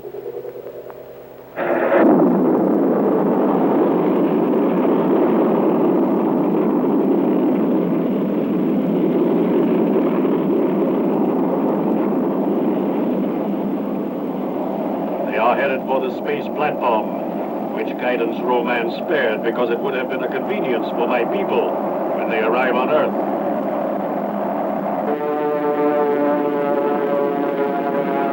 Space platform. But now we shall destroy that too.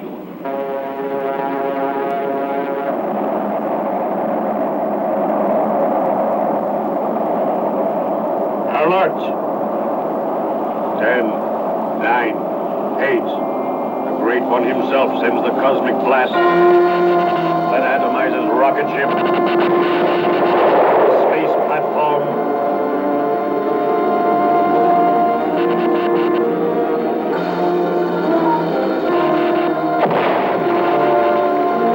Human 7 and 8, all. And now, of the 2 billion, there are 6. Calculate your chances. Negative.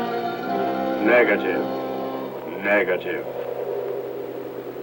Is there a choice between a painless surrender death and the horror of resistance death? Show yourselves. By your clock time, in 1 hour, I seek you out. Last warning. George, we can't go on this way much longer. Our food is almost gone. What else can we do? Commit suicide? Or give in to Roman? As the last people on Earth? George, talk to him. Make him see that we won't harm him. He can let us live. If Alice could have finished rewiring the view screen, you could have talked to the platform without Roman discovering our presence. Why can't you talk directly to him? I could. Of course I could. As soon as Alice has had her sleep, I will.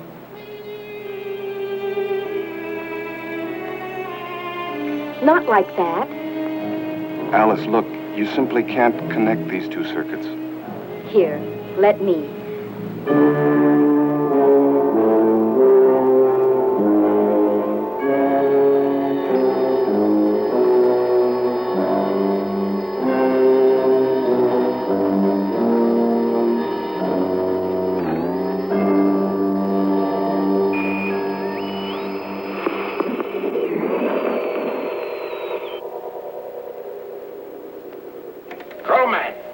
Roman! Do you scan us on your view screen? Yes, Earthman, I see you. This means only one thing. You have decided to take the easy way out. No, Roman. We have fought you to a standstill, and we will go on doing it as long as necessary. If you try to figure out our position, you are wasting your time. None shall escape me. I shall find a way to rid this Earth planet of humans. No! We human will not give up this Earth of ours. Wait. Perhaps I should try to make a date with the girl. There is something I do not understand quite, but I want to see the girl Alice again. We want peace, Roman, but peace with honor. I will talk with the girl. It is not in the plan, but although I cannot verify it, I feel that she will understand. No! I am the head of this family unit. You have to talk with me. Calculate, human. If I meet with the girl, I may find a way to integrate you into the plan. It is not a fact, but what you would call a hope. Name the place, Roman. I will be there. I do not understand, but it is only the one called Alice that I want to see. Here I am, Roman. Where shall we meet? Do you know the area of the fork of the two dry rivers? There is a ruin there. I will meet you in an hour, but you must be alone. I will be there.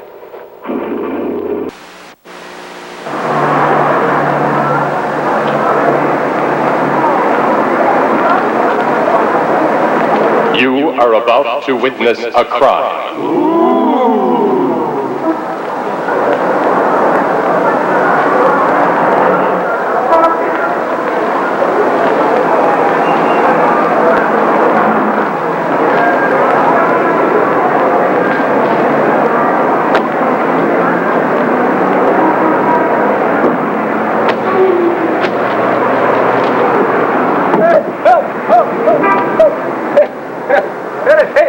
Get it.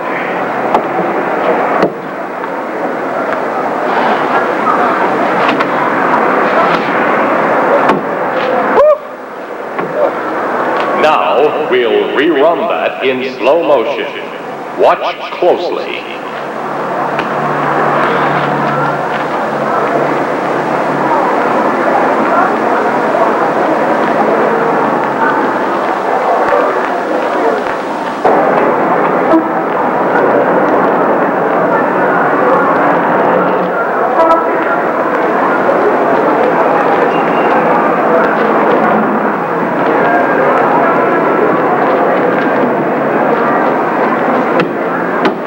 Crimes like this can happen in any city.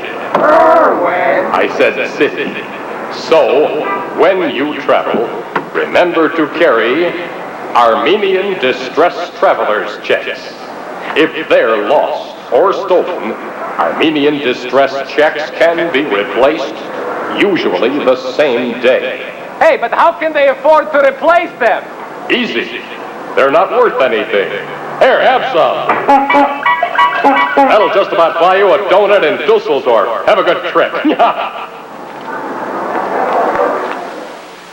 Gone crazy? We've played every other card. Why not try this one? Do you realize what you're doing? If there's a chance I can strike a better bargain than Father, then I'm the one to go.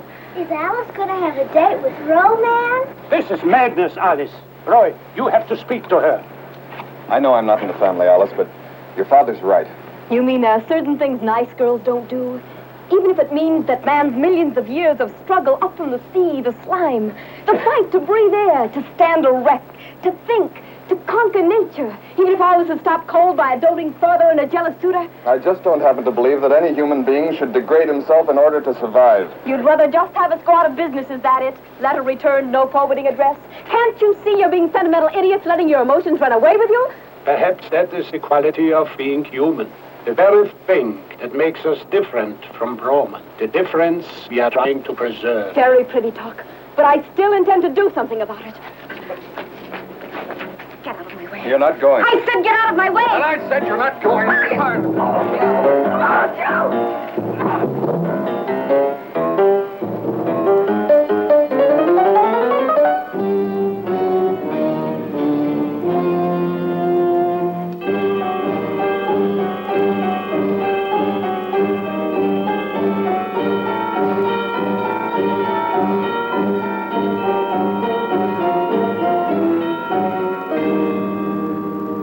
Johnny!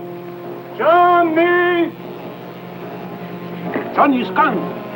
You don't think he'd be outside the Oh, back? that fool romantic kid would try anything. What a family I have. I didn't do anything. Johnny has left the barricade. He might have it in his head to find Roman. We have to stop him. Don't worry, Professor.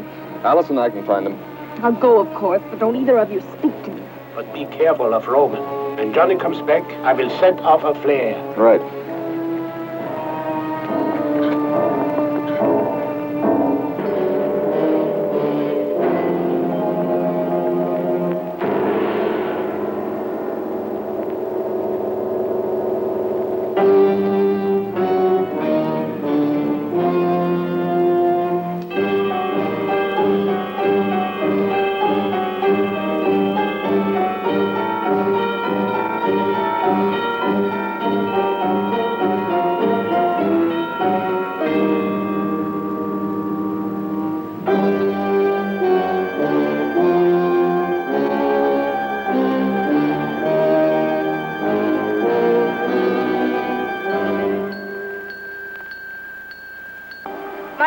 wasn't coming. So they sent you? I came by myself. I wanted to find out what you had against me. You are human. Your people were getting too intelligent. We could not wait until you were strong enough to attack us. We had to attack you first. I think you're just a big bully, picking on people smaller than you are. Now I will kill you.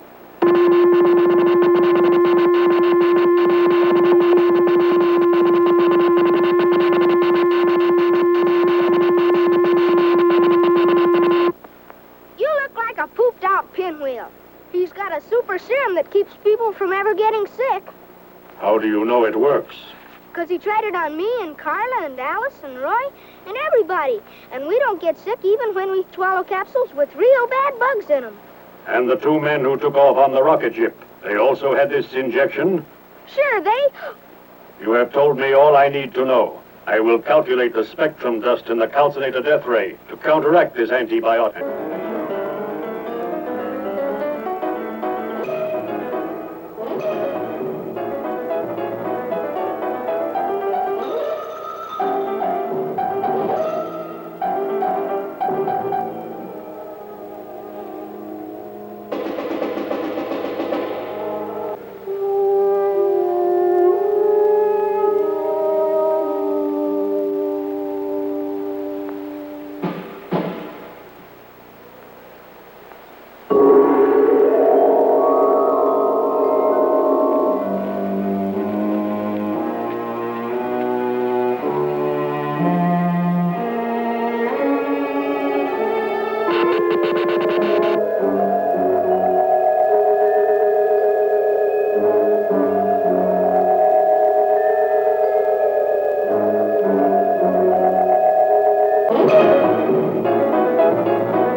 George, there he is.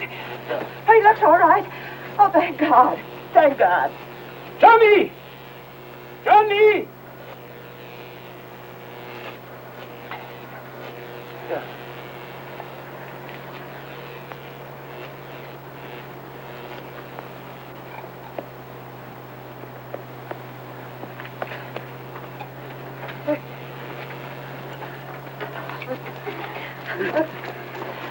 Where did you go? There, darling. It's all right. Now tell us all about it. No, it isn't, Mom. I gave it all away. I didn't mean to, but I did. You did what? I wanted to talk to Roman, but he got out of me how we were protected from the death ray, and now he's gonna do something about it. It's all right, boy. You did right. And Roman won't find it easy to counteract the serum, so we have still a little time left. I only wish it were over now. Well, when it is, can I go over to Janie's house and borrow her dolls? Yes, of course, darling. Johnny's safe. Roman, my dear.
got you too. We have heard it. Now, really, Father, isn't it obvious? Have you been playing house? Professor, it may sound silly to you, but Alice and I want to get married, and we were wondering how you'd feel about performing the ceremony. You want me to? Oh, yes. In that case, let's do it. And I want you to know, this is the biggest social event of the year. The whole damn town will turn out.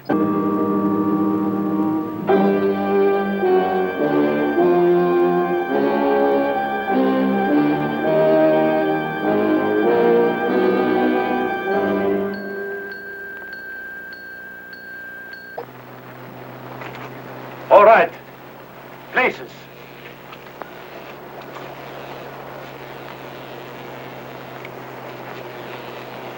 Go.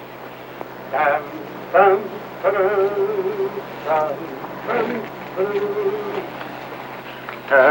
dum, dum, dum, dum, dum. Dearly beloved, we are gathered here to...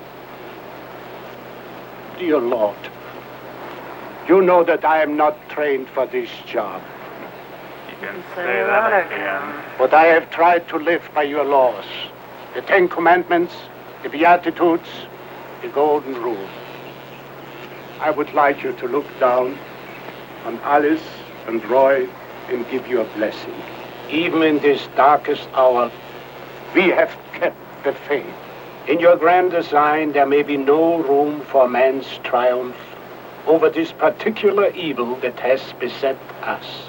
But if by any chance victory should be on our side, I want you to give a long life to Alice and Roy and a fruitful one.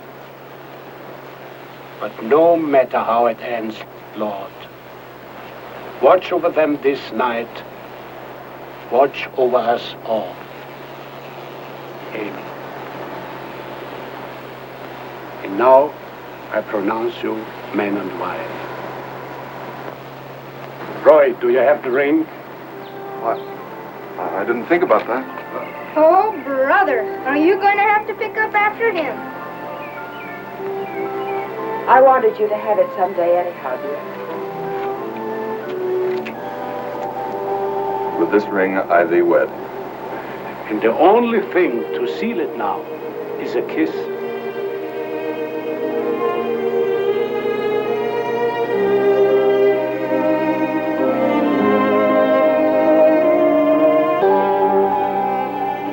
Where are you going on your honeymoon? Niagara Falls?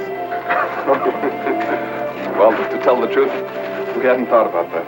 Wherever you go, be careful. And I want you back the first thing in the morning. And in case you don't know, there's a war going on. And now more than ever, I don't want to give up. Thanks for everything, Dad. Most of all for having raised Alice. You too, Mom. I'll go get my things, and then we'll go. She has to have sunflowers. It isn't right.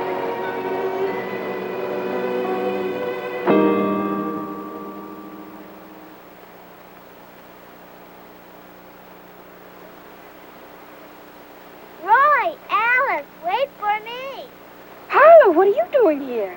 I didn't get you any presents. Oh, you little rascal. Thank you very much. Now, you'd better run right on home. Quickly, Carla.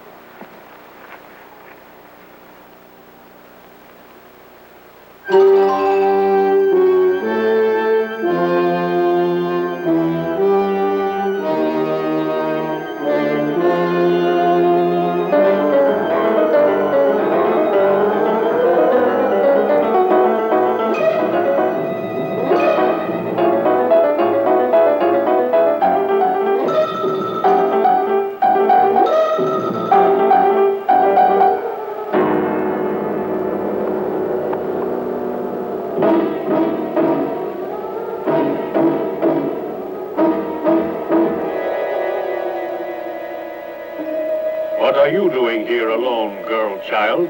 My daddy won't let you hurt me. We'll see.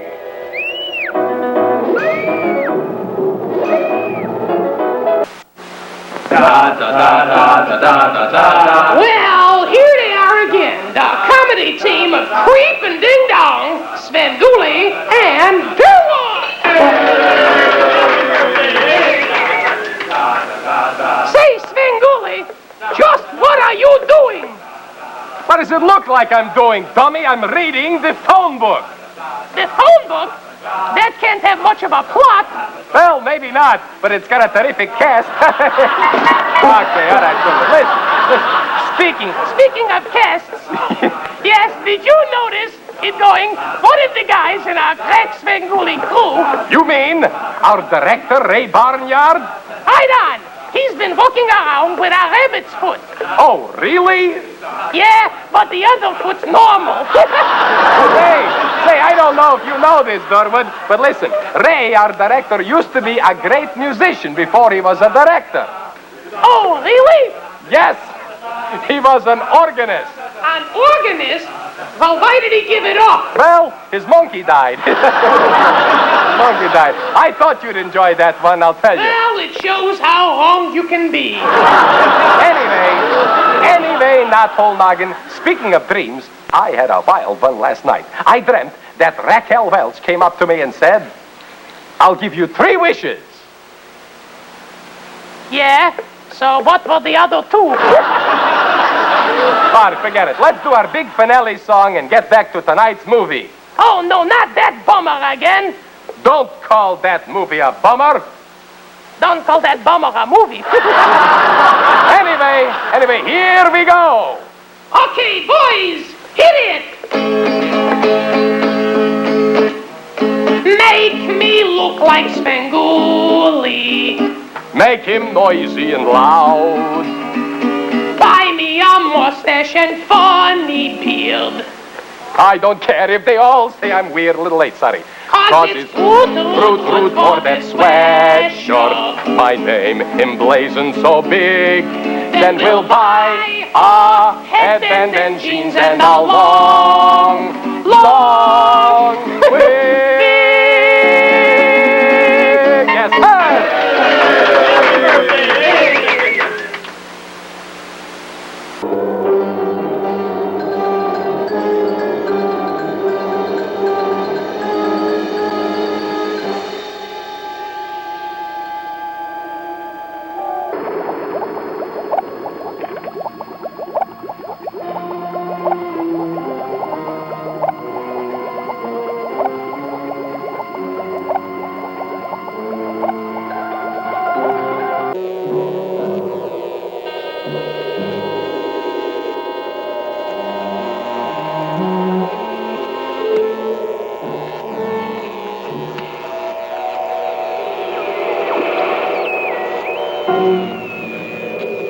Great guidance. I have a favorable report. I have already eliminated one of them, and the other 3 still elude me. And all escape detection by the directional beam. Is it possible they have a counter power? There are again 5. 4 and 1 more, on whom I have made an estimate in relation to our strategic reserve. The plan should include 1 living human for reference in case of unforeseen contingency. Do you question the plan? No, Great One. I only postulate. Proceed on schedule. Destroy the others. All of them.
ordered to kill you. I must do it with my hands. How is it you're so strong, Roman? It seems impossible. We Romans obtain our strength from the planet Roman, relate our individual energizers. Small enough to carry with you? No, mine is in the cave.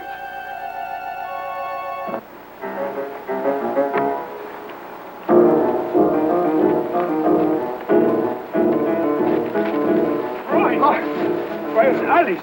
Roman's gone.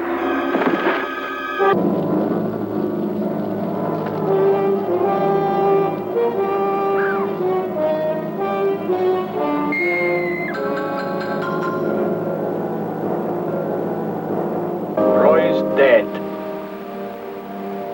And nothing can be done. Nothing. Maybe one of us could lure him out for a moment, and then the others could run in and grab Alice. That's easier said than done. He'd come if he could be sure of killing us. Go on, go on. We call him on the viewer screen. Tell him we don't want to fight anymore. He can get us in the ravine if he promises easy death. You slip in and grab Alice when he comes out after me. That might work. There's no time to lose.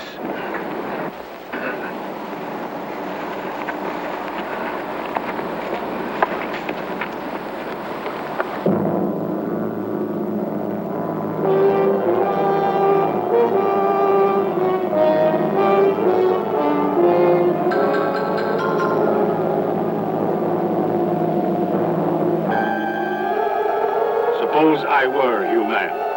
Would you treat me like a man?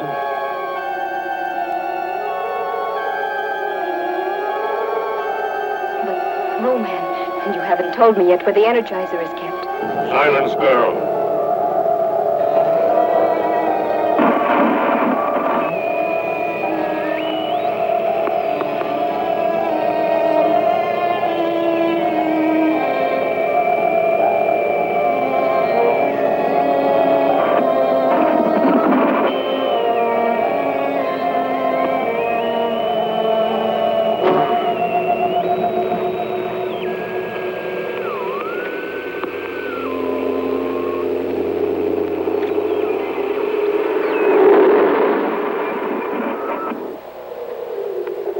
Why do you call me at this time?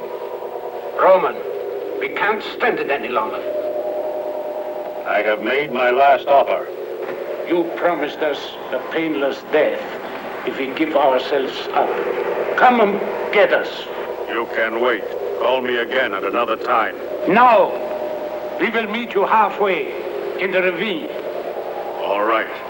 I will meet you in the ravine when the sun passes over the mountains.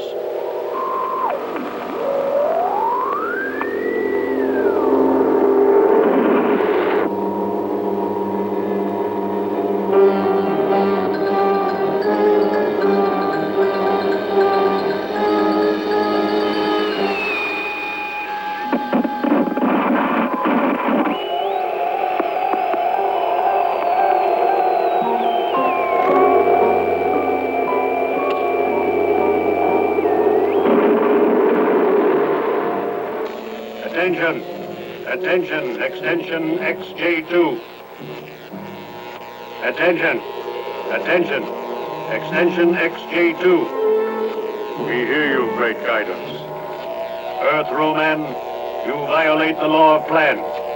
Fact, you have captured the girl and not destroyed her. Fact, you have delayed accepting the surrender of the others. This verges on failure. There is one thing you do not understand, great guidance. You reject the plan? I wish to make an estimate of my own. To think for yourself is to be like the human. Yes, to be like the human. To laugh, feel, want. Why are these things not in the plan? You are an extension of the Roman, and a Roman you will remain. Now I set you into motion. 1, destroy the girl. 2, destroy the family. Fail, and I will destroy you.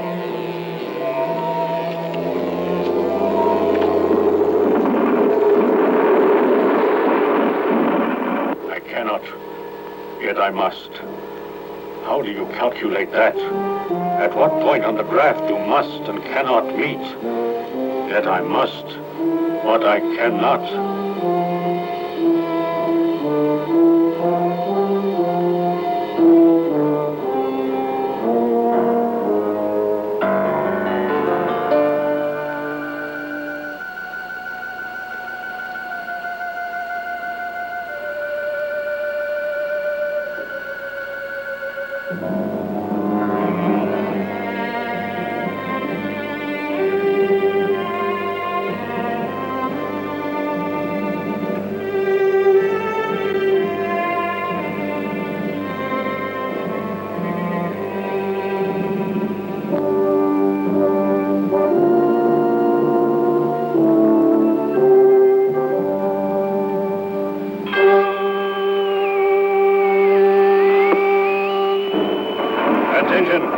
Attention, extension XJ2.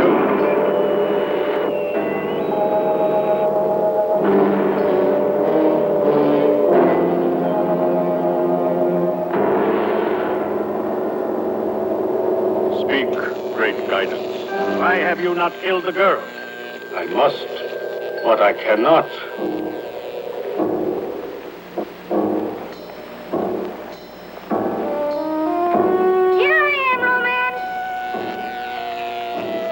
Girl first, then the boy. Now. Great guidance. I cannot kill the girl, but I will kill the boy. Here I am. Alice, do not hate me. I must.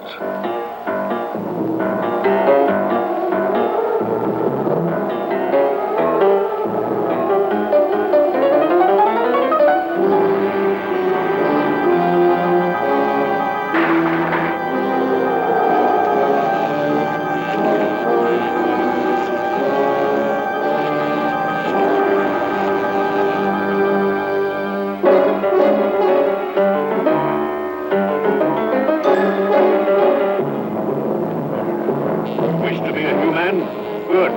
You can die a human.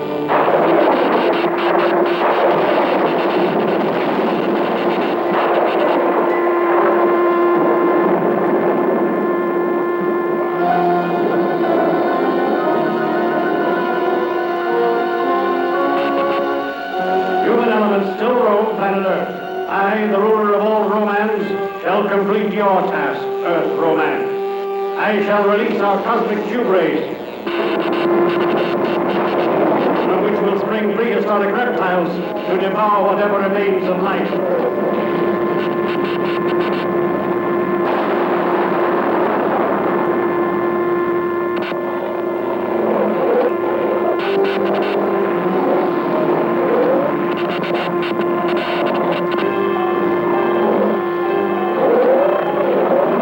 And cyclotonic vibrations will smash the planet Earth out of the universe.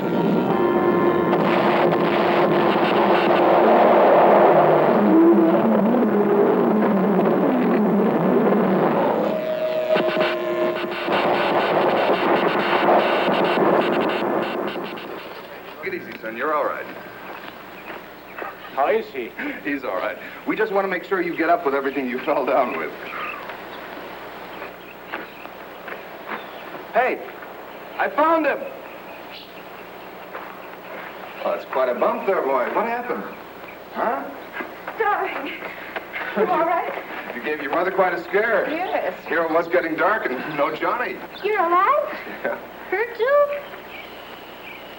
Boy, was that a dream or was it? Well, I must try to repay you for all the trouble you've gone to. Won't you and your assistant join us for dinner? Do. Done. Will you play house with me when we get home? Well, all right. But I gotta keep an eye out for romance. Really, Johnny? You're overdoing the spaceman act. There simply aren't any such things. Come on, dear. This way.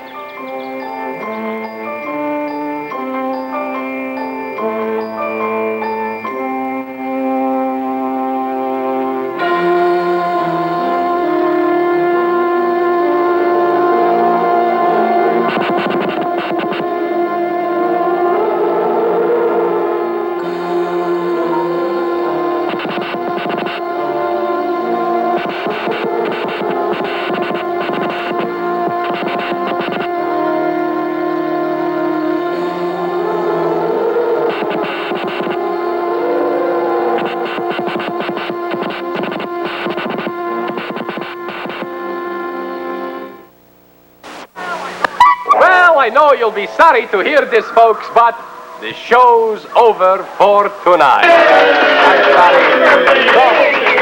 You're beautifully restrained, really. Yes. Don't forget, next week, yours truly, Svengoolie, presents the first TV appearance of that great trapeze act, the Flying Fungosies, whose motto is, good to the last drop. Phooey. Maybe they'll be here week after next. See you later. Good night, Da da da da da da da da da da da da da da da da da da da